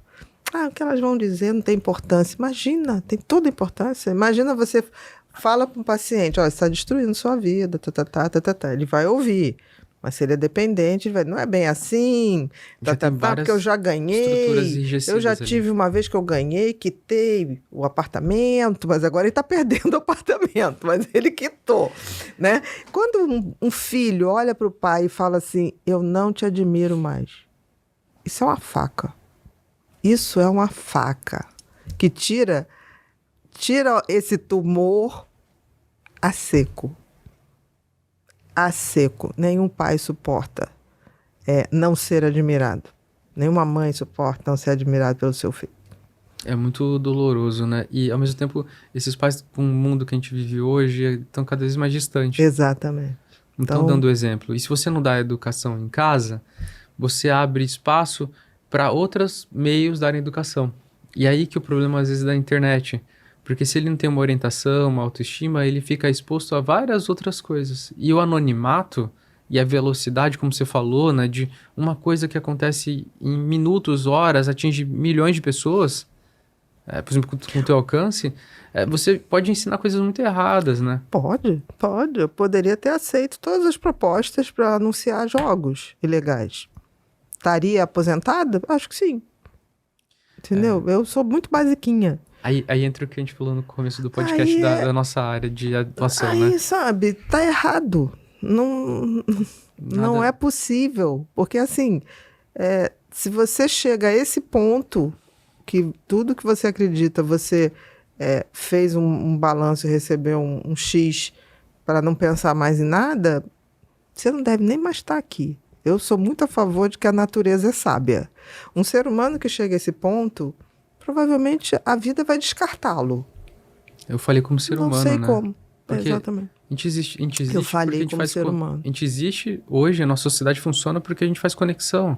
Exatamente. O ser humano, por mais que ele se intelectualize, ele cresça, ele sempre vai necessitar ter conexão com outras pessoas. Sempre. A gente sempre vai ter que melhorar e ser fator de soma na vida de alguém. Nem que seja uma única pessoa, essa é a essência humana. E se você perde isso, como membro da natureza, a natureza vai te cobrar. Vai. É que nem uma árvore que não dá mais frutos, a natureza vai eliminá-la. Perfeito. Isso vai acontecer. Aí a pessoa, mas você está falando isso porque olha a natureza, porque a gente esquece que a gente faz parte dela. E o distanciamento, a internet, ela funciona através de lógica. Algoritmo 01, né? Pelo menos até a gente conseguir ter a inteligência quântica, né? Então, tudo funciona na lógica, 01. E isso vai distanciando esses jovens do que torna a gente humano. Exatamente. É a Cada capacidade vez mais. de fazer conexão, de criar sociedade. Empatia. Vai se perdendo a empatia. É forçar que a empatia é ensinada, é aprendida. Exatamente. Né? A gente tem indivíduos que têm mais dificuldade de empatia, né? Que Sim. a gente também vê na área de impulso. Mas, no geral, a empatia é aprendida. E se a gente não tem estímulo dessa criança, ela tende a ser menos empática. A minoria, né, tem dificuldade, assim, Minoria. Absoluta. A maioria a gente tem que ensinar. Rô, vamos pro repórter Pipinho? Esse assunto é muito bom. Vamos lá. Pipinho é o nosso símbolo aqui do nosso podcast, que é esse cérebro super Fantástico. Feliz, tá? De boa com a vida, bem educado. Good vibes, total. E tá sempre atento, ele vive de headphone, porque ele só ouve bons conteúdos como que a gente está fazendo aqui. E nós temos uma comunidade chamada Ser Humano Sustentável, que hoje tem lá umas 2.000, 2.300 pessoas, que elas têm o privilégio de saber quem vem aqui com 15 dias antes e eles mandam pergunta que eles adorariam estar aqui ao vivo fazendo. Quem sabe, num futuro, a gente vai ter essa oportunidade. Então, vamos lá. Primeira, qual é a principal repercussão psicológica nas crianças expostas ao universo das bets? Isso são perguntas deles, tá? A gente não interfere. Sim. O universo das bets, a gente fala de apostas esportivas, hoje ela está altamente ligada com os esportes, e no Brasil, principalmente futebol. É verdade. O futebol, ele está enraizado com a nossa essência de brasileiro. Se a gente vai para fora, brasileiro é o país do futebol. É verdade, uma camisetinha da seleção brasileira abre portas. E a gente tem que tomar muito cuidado com essas coisas, né? Tem algumas frases que estão muito enraizadas com a nossa essência, né? A gente é um país alegre. Eu sempre às vezes falo nas aulas, ser brasileiro, eu não desisto nunca, todo mundo pensa horrível. nisso. Isso é péssimo. Porque isso leva uma ideia de ilusão de controle, de que se eu persistir as coisas vão acontecer. Então isso vai sendo enraizado e misturado com coisas muito essenciais nossa. Quando a gente coloca as apostas esportivas misturadas com o futebol, a gente começa a perder a essência do que é o futebol pra gente. É o esporte, é o lazer, é o contato pai e filho, é a paixão, né? E a gente envolve uma coisa que envolve apostas, uma moeda de troca universal.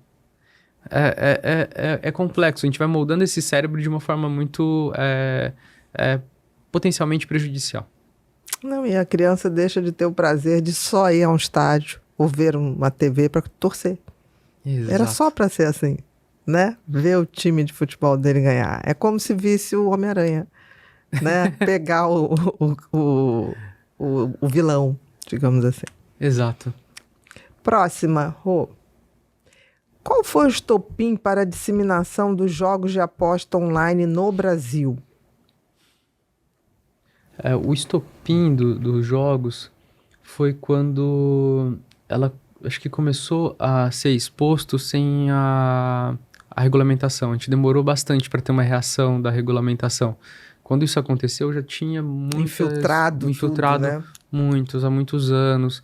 As crianças já estavam jogando muito, faltou políticas iniciais para a gente conter, sendo que a gente já tinha o exemplo. A gente já sabia que os Estados Unidos tinham liberado desde 2018, já tinha sido no Brasil, né? A primeira lei foi em 2018, então a gente tinha recursos para prever o que poderia acontecer. Uma vez eu vi uma matéria que os jogos eram o gigante adormecido. E ele despertou. E ele despertou. Exatamente. E é interessante isso, né? A legislação, o jogo político de produzir boas legislações, ele está atrasado pelo menos 10 anos. Exato. Ele está atrasado. É que nem a medicina, né? O remédio que está sendo pesquisado, ele leva uns 10 anos para chegar no mercado. E fato esse, que ano passado a gente teve que ter uma audiência no Supremo Tribunal Federal para que as leis que iam começar esse ano já fossem instaladas de diminuir pessoas que estavam recebendo benefício ou proibir crianças de estarem expostas.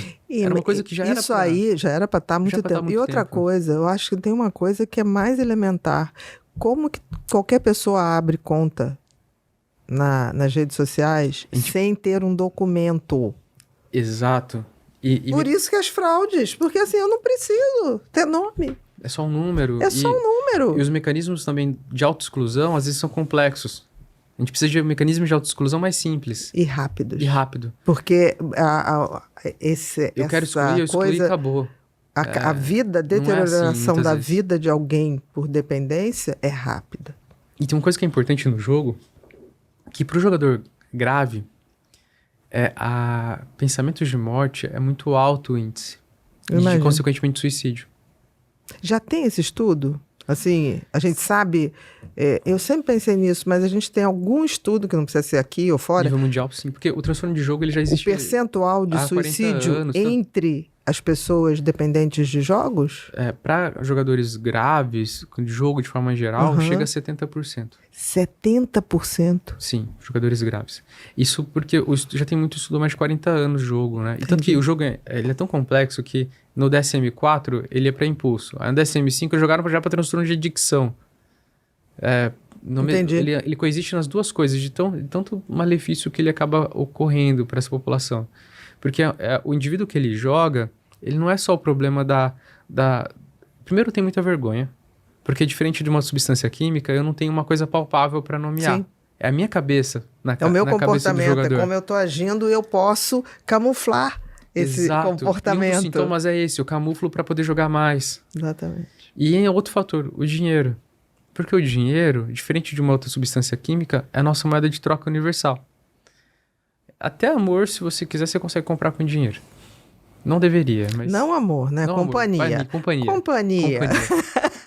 Amor já é outra coisa. A gente compra companhia, mas não compra amor, não. Isso é muito delicado, né? É verdade. E então, é muito rápido a resposta. Perfeito. Próxima, Rô.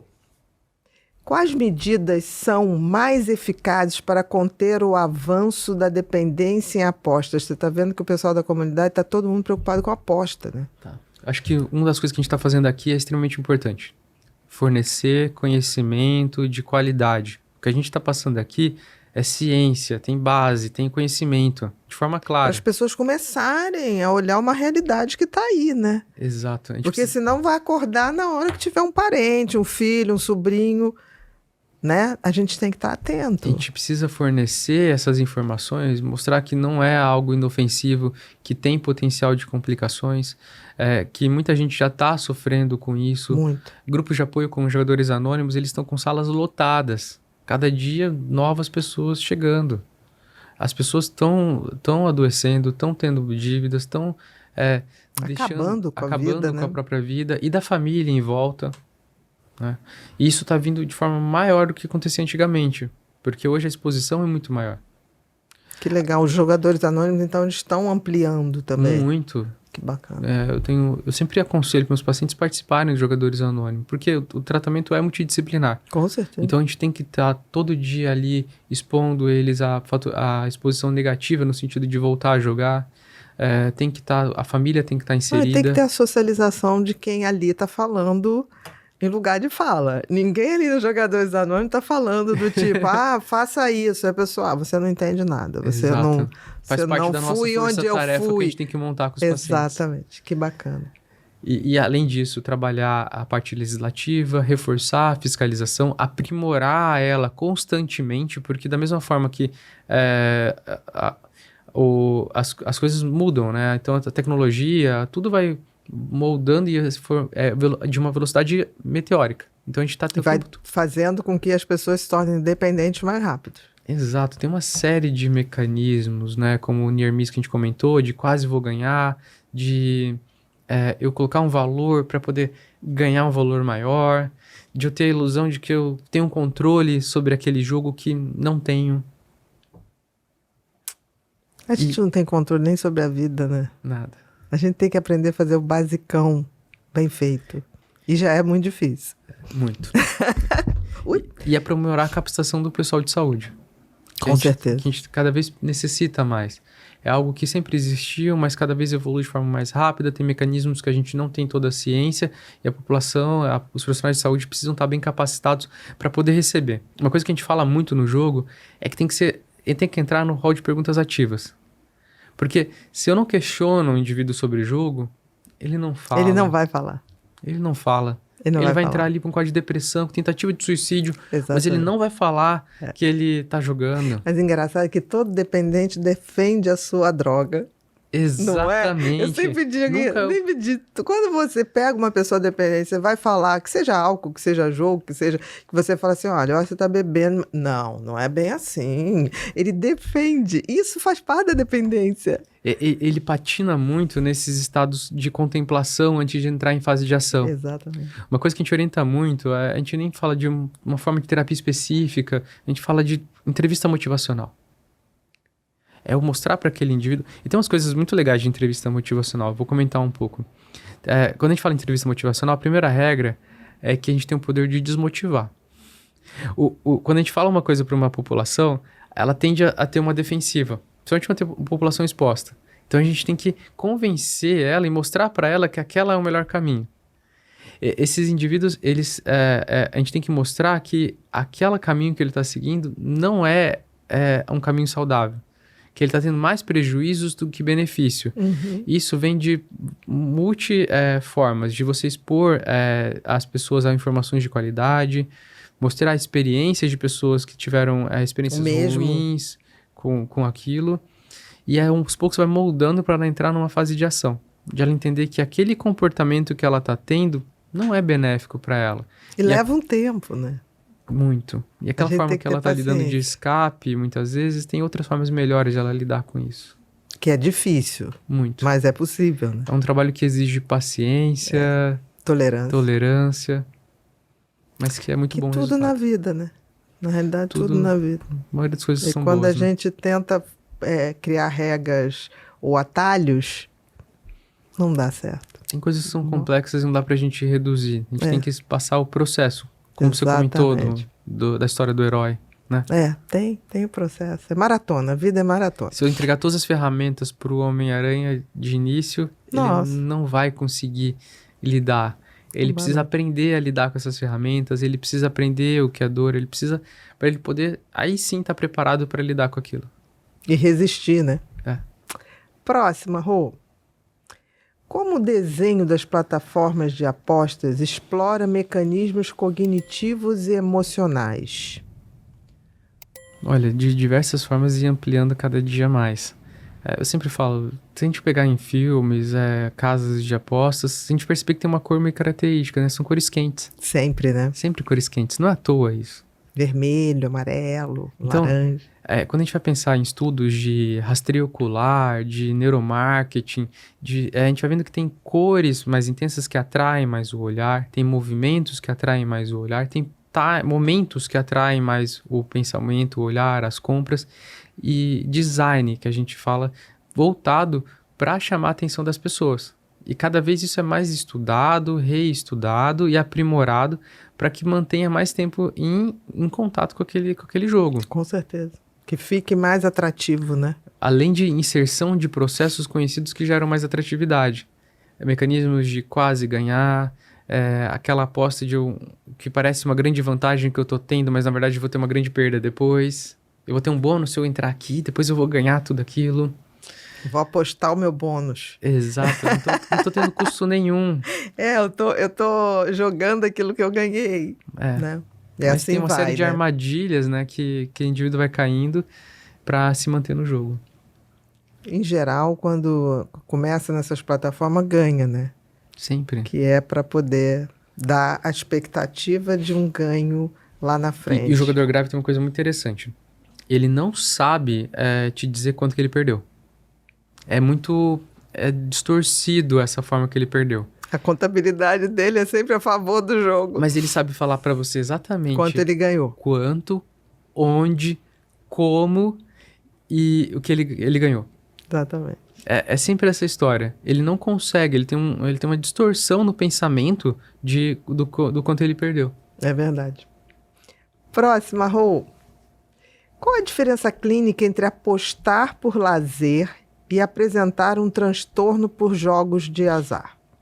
Tá. Quando a gente vai pensar em aposta por lazer, a gente vai pensar... Tem algumas recomendações mundiais que falam de um jogo um pouco mais saudável, tá? Que vem atrelado com a ideia internacional de jogo responsável, né? O máximo que talvez seria tolerado é você apostar 1% do que você ganha. Mais do que isso, ou mais de 3 vezes no mês... Você tem que começar... então tem uma quantidade... Tem uma quantidade média estipulada por algumas linhas de pensamento do jogo, né? Que não é uma unanimidade nem consenso científico. Não. Mas algumas linhas seriam a quantidade, seriam no máximo 3 por mês. 3 vezes ao mês. Ao mês. E pelo menos no máximo 1% comprometer do que você... 1% do que você ganha. Mas não é garantia. Não é garantia. Porque tem fatores que propiciam mais impulsividade, com transtornos comórbidos, experiências negativas que aquele indivíduo tem, ou positivas. E gatilho, né? E gatilhos. Pode ser gatilho para uma opção de coisa, né? Então... E você jogar estando bem é uma coisa. O dia que você joga porque você recebeu, sei lá, foi maltratado pelo patrão, ou desmanchou uma relação, é muito mais arriscado. E o processo do jogo vem com esses gatilhos, e é lento. É que nem a dependência química. O dependente químico ele não vai se tornar um dependente químico grave em poucos usos. Exatamente. Ele vai levar anos, às vezes décadas. Vai se decompondo, né? Lentamente. A gente fala que a história do jogador é aquele jogador que às vezes foi num jogo que foi de lazer, ele teve uma experiência às vezes positiva e esqueceu. Anos depois ele teve uma nova experiência. Talvez anos depois ele teve um momento ruim da vida dele, e aí ele voltou para ter essa experiência de jogo e teve uma experiência positiva e melhorou a sensação ruim que ele estava sentindo. E aí ele começa a associar que quando ele está ali naquele comportamento compulsivo, naquele jogo, ele pode tá se sentindo bem. Isso vai escalonando muito. E tem uma coisa que eu vi acontecer, não sei se dentro da tua prática, eu vi pacientes que jogavam e em algum momento associavam pornografia e jogo. Em casas especializadas para isso. Aí é cruel. Um mercado, né? Eles vão associando todas as formas de... Atrativo. De atração e prazer. Exatamente. Hoje a gente vê, mercados são diferentes, né? Do jogo eletrônico e do videogame. A gente tem um processo, do jogo de aposta, tem um processo de gamificação dos jogos de aposta. A gente tem ranking, a gente tem bônus para os melhores ranqueados, a gente tem bônus para quem gasta mais. A gente tem uma série de recursos que era dos jogos eletrônicos que são inseridos. Da mesma forma, recursos também das mídias sociais, recursos da pornografia. Não, vão fazendo. Eles vão se misturando, que são grandes indústrias que juntos acabam faturando mais. É bom para todo mundo. Menos pra gente. O bom era fazer jogo para coisa boa, né? Exato. A gente tem que começar a pensar, gamificar boas ações. Existem, sim. Existem. No Brasil ainda não tem oficialmente, mas a gente tem jogos para tratar TDAH. Exatamente. Nos Estados Unidos. Próxima. Vamos lá. Pessoas com transtornos mentais prévios são mais vulneráveis à dependência de apostas? Sim. Sim, Você com falou certeza. isso, as comorbidades, né? A gente fala que aumenta de 0,5%, 1% para 4% associado. Quais são as mais comuns, né? Depressão, ansiedade, tem uma associação às vezes com um comportamento mais impulsivo, uma personalidade com traços mais impulsivos ou antissociais. A gente tem abuso de substâncias químicas, são vulnerabilidades maior para jogos de aposta. Com certeza. Dependências em geral, né? Próxima, Rô. Quais são os primeiros sinais de que o uso de plataformas de apostas evoluiu para dependência? Os sinais no Brasil, acho que a gente pode pensar a nível mundial. Isso já existe, já tem exemplo de vários países. A gente tem relatos, a gente tem países que liberaram e voltaram atrás. Então era uma coisa muito anunciada. A gente tem, você vai para outros países, tem anúncios, né, de locais para você fazer tratamento específico, centros específicos para tratar jogo. Isso é uma coisa que sempre existiu. Várias famílias têm problema com o jogo desde a infância, né, que vinha associação com abuso de substâncias. Em geral vem junto mesmo, né? Próxima, Rô. Existe um perfil mais vulnerável ao vício em apostas? Existem perfis mais vulneráveis, né? Como a gente falou, né? Pessoas que têm transtornos ansiosos, não é isso? Depressão, depressivos, abuso de TDAH substância também, tem que ter um cuidado. TDAH fica mais vulnerável.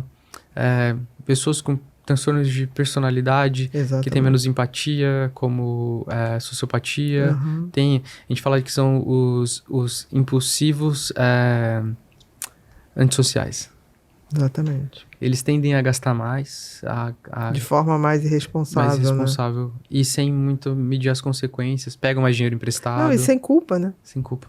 O que é mais difícil, porque a culpa é fundamental para você cair a ficha e tentar mudar, né? Então, nesse caso específico. Eles vão pegando mais dinheiro com pessoas, usando da confiança. E aí chega uma hora que esses parentes ou amigos, eles têm que parar também, né? Porque senão você não aciona nunca a possibilidade da pessoa se responsabilizar, né? Não. É difícil, mas tem uma hora que você tem que ser muito lógico, assim. Próximo, Rô. Quais tratamentos têm melhor evidência para dependência de jogos? O pessoal tá direto com jogos mesmo. O tratamento de dependência de jogos, ele é um tratamento que exige uma força-tarefa. A gente sabe que depende do nível de gravidade do caso, a gente vai ter intervenções diferentes. Mas a gente pode começar aqui. Primeiro, a gente precisa motivar esse indivíduo para tratar. Então, entrevista motivacional é o primeiro passo, orientação, capacitação. A partir do momento... Mostrar a realidade que ele está e as possibilidades de melhores... Porque ele precisa entender que ele precisa mudar. Muitas vezes, é a família que identifica que ele está com um comportamento compulsivo. Mas ele não. Ele não percebe que ele está. Ou nega. Ou ele nega. Veementemente. E depois disso, a gente vai entrar com o processo terapêutico e, se necessário, tratar com medicamento. O medicamento ele entra para tratar algumas comorbidades, como a gente citou, depressão, ansiedade, TDAH, transtornos de personalidade. E existem medicamentos que eles ajudam em comportamentos de fissura, específicos para jogo. Tá? Tem específicos para jogos? Existem. Que legal. Off-label, hoje no Brasil a gente tem a naltrexona e alguns estudos ali em relação ao topiramato, e fora a gente tem o nalmifeno. São medicamentos que atuam como antagonistas opioide. Eles atuam direto na sensação de prazer da endorfina. Naltrexone mais ou menos também tira um pouquinho essa... Exato. Né? Quando a gente fala do córtex pré-frontal, a gente tem a resposta de prazer, a gente tem a dopamina. Só que a dopamina ela não é o neurotransmissor do prazer. Ele é o que regula a vontade de ter prazer. Mais da motivação, né? Exato. Quando a gente tem prazer, a gente tem liberação de endorfina, que está relacionado a mecanismos opioides, que um dos antagonistas deles é a naltrexona. Ai, que legal. Topiramato também. Topiramato a gente tem algumas evidências, sim. Estudos aqui feitos no Brasil. Porque ele começou sendo usado, ele foi um fracasso como anticonvulsivante, eu me lembro. Eu usava muito no início do Topiramato para compulsão alimentar. E funcionava. Exato. Funciona. Fora eles até associam o topiramato com naltrexona, que a naltrexona ajuda a prolongar o efeito no receptor, na sinapse relacionada à endorfina. Uhum.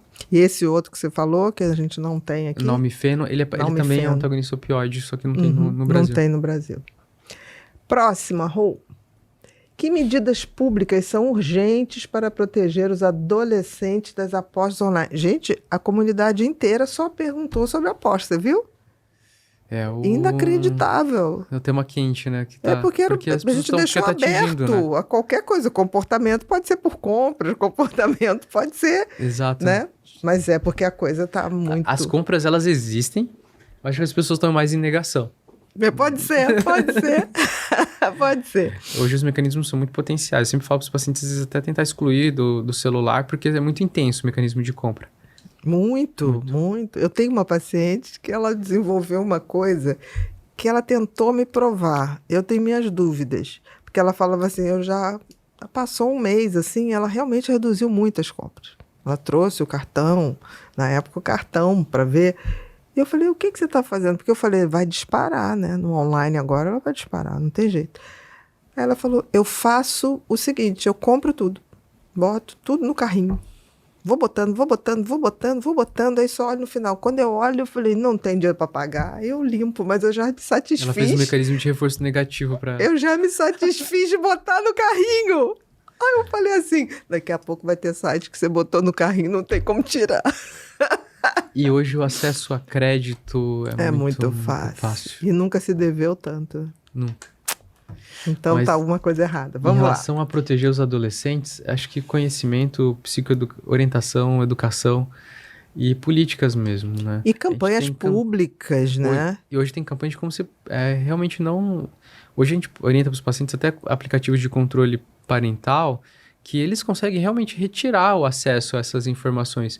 Então, tem incentivos maiores para desenvolver cada vez mais tecnologias e privar, né, Isso os é legal, adolescentes. Né? Dos aplicativos que os pais podem instalar no celular dos filhos. Das coisas que estão desenvolvendo, que é o ECA agora, né, em relação às políticas que foram aprovadas no Senado, que vão para a presidência para aprovar em relação à parte de internet, é isso, né, de você ter um controle maior. Né? Para eu ter acesso a algumas mídias, algumas coisas, eu vou ter que ter um adulto responsável. Entendi, para liberar. Para liberar. E se acontecer alguma coisa, tiver algum acesso, esse adulto ele é responsável e ele vai ser chamado para isso, né? Perfeito. E todos nós temos que cuidar das crianças. Tomara que venha logo. Com certeza. Criança é responsabilidade de todo mundo. A história, não é meu filho... Sim, seu filho um dia vai ter filho, pode ser que seja do seu neto. O problema do seu neto. E o seu neto vai também ter, pode ser que seja um problema do seu bisneto. Então, não tem jeito. Próxima, querido. Acabamos. Acabamos não, agora a gente vai para uma outra etapa. A gente agora chegou, pode tomar sua aguinha, no momento pipinho. Agora é para relaxar. Agora não precisa ter lógica nem nada. O que a gente faz? A gente vai... ou te dar uma pergunta muito simples, ou uma palavra, ou para completar uma frase, o que vier na sua cabeça, você responde. É livre associação, tá? Vamos explorar a impulsividade. Vamos explorar a impulsividade ou o controle dela. 1, cor predileta. Azul. Sabia que você respondeu azul, não sei por quê. 2, uma lembrança feliz da infância. Por estar aqui, eu ajudo meu pai, que é psicólogo. Que legal. Eu trabalho na clínica dele desde que eu tenho 12 anos, ajudando, então... É mesmo? Eu sempre fui entendendo todos os processos, né? Então foi um bom exemplo. Foi um bom exemplo. Que legal. 3, felicidade. Minha família. 4, um hábito essencial. Atividade física. Lazer. 5. Lazer ativo e passivo. Atividade física. Tanto estar no lazer, em movimento. Então, em movimento físico e mental. Fazer coisas que me estimulam sem eu ter uma obrigação. Perfeito. 5, um medo. Eu sempre falo que a urgência é em viver. Então, tenho medo de não achar que eu estou vivendo da forma que eu sonhei, que eu pensei que deveria ser. Perfeito, uma vida equilibrada. Isso. E aí você não deixa de buscar, né? Esse medo é bom. 6, amor. Minha família. 7. Um erro que te ensinou.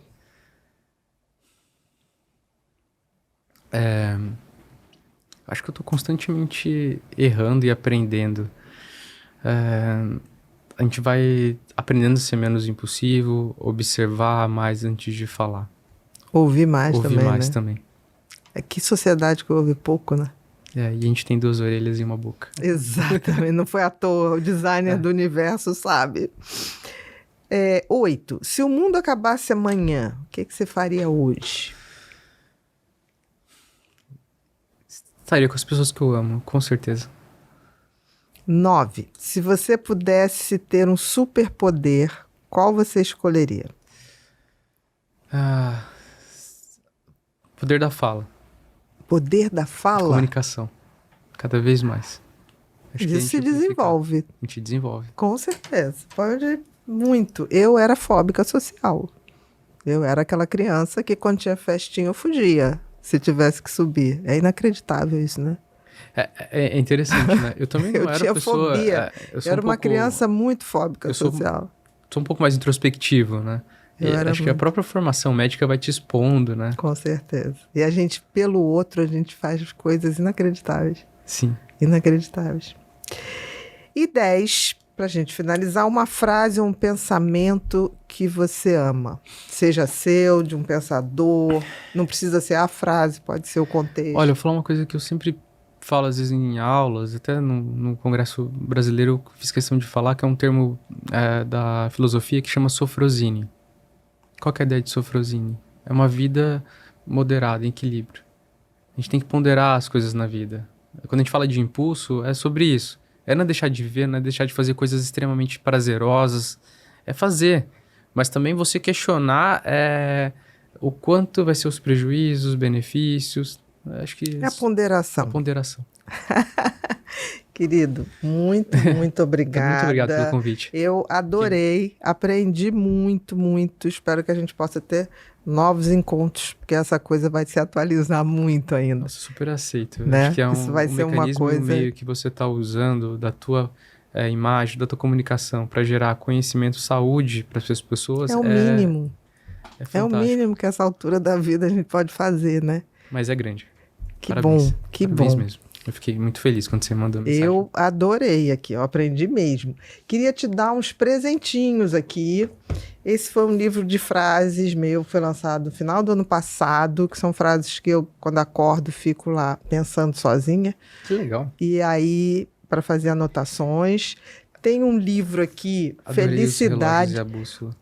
Porque é um tempo pra gente, né? Porque todo mundo faz skincare e o mental care. A gente não dá tanta atenção para a questão do relógio, do tempo, a importância dele na humanidade. Quando a gente não tinha percepção de tempo ou de se desenvolver, o relógio foi fundamental. Com certeza, a gente começou a dar mais valor. Mais valor. Ao tempo. Esse livro aqui, Felicidade, eu escrevi na pandemia e só lancei 2 anos depois, porque eu só lancei...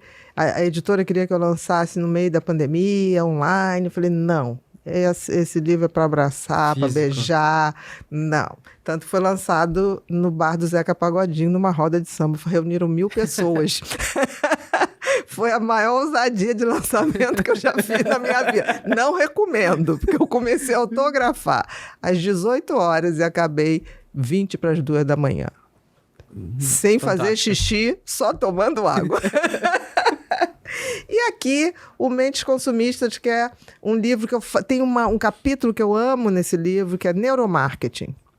Os truques e tudo. Foi a primeira vez que eu comecei a colocar essa coisa comportamental. Eu adoro esse livro. Não vende. A venda dele A gente podia falar um pouquinho sobre ele. Muito pouca, mas assim, esse capítulo de neuromarketing eu acho um primor. A associação, o cheiro, a musiquinha, o jingle, ele é muito bacana. Talvez seja o livro que eu mais gosto, é o que menos vende, mas isso não tem a menor importância.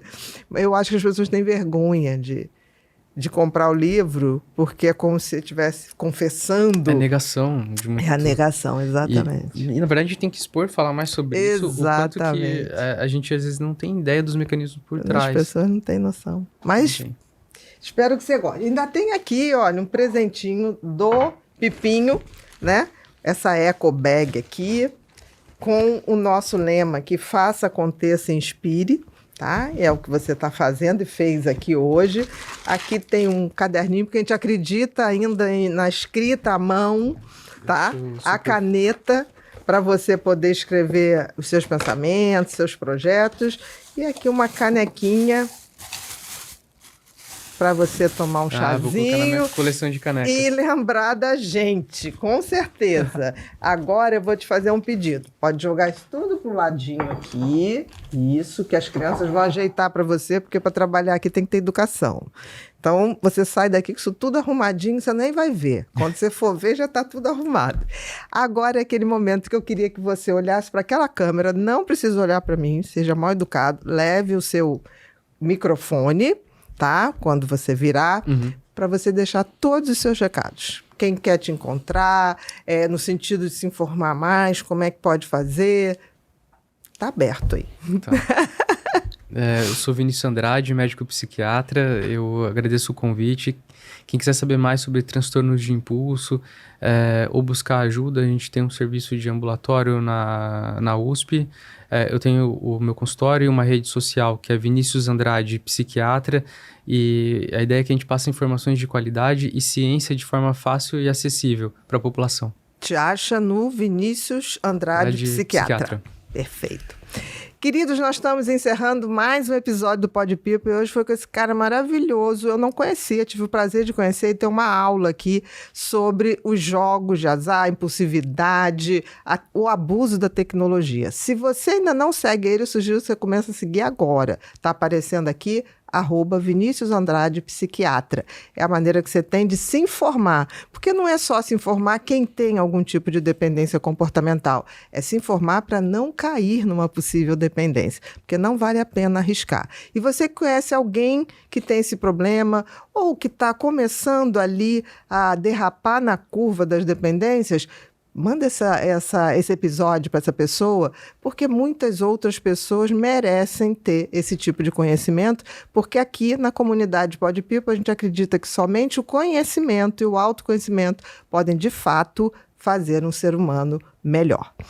Se você não é inscrito no canal, se inscreve, aciona o sininho para receber todas as novidades e a gente se encontra no próximo Pod People.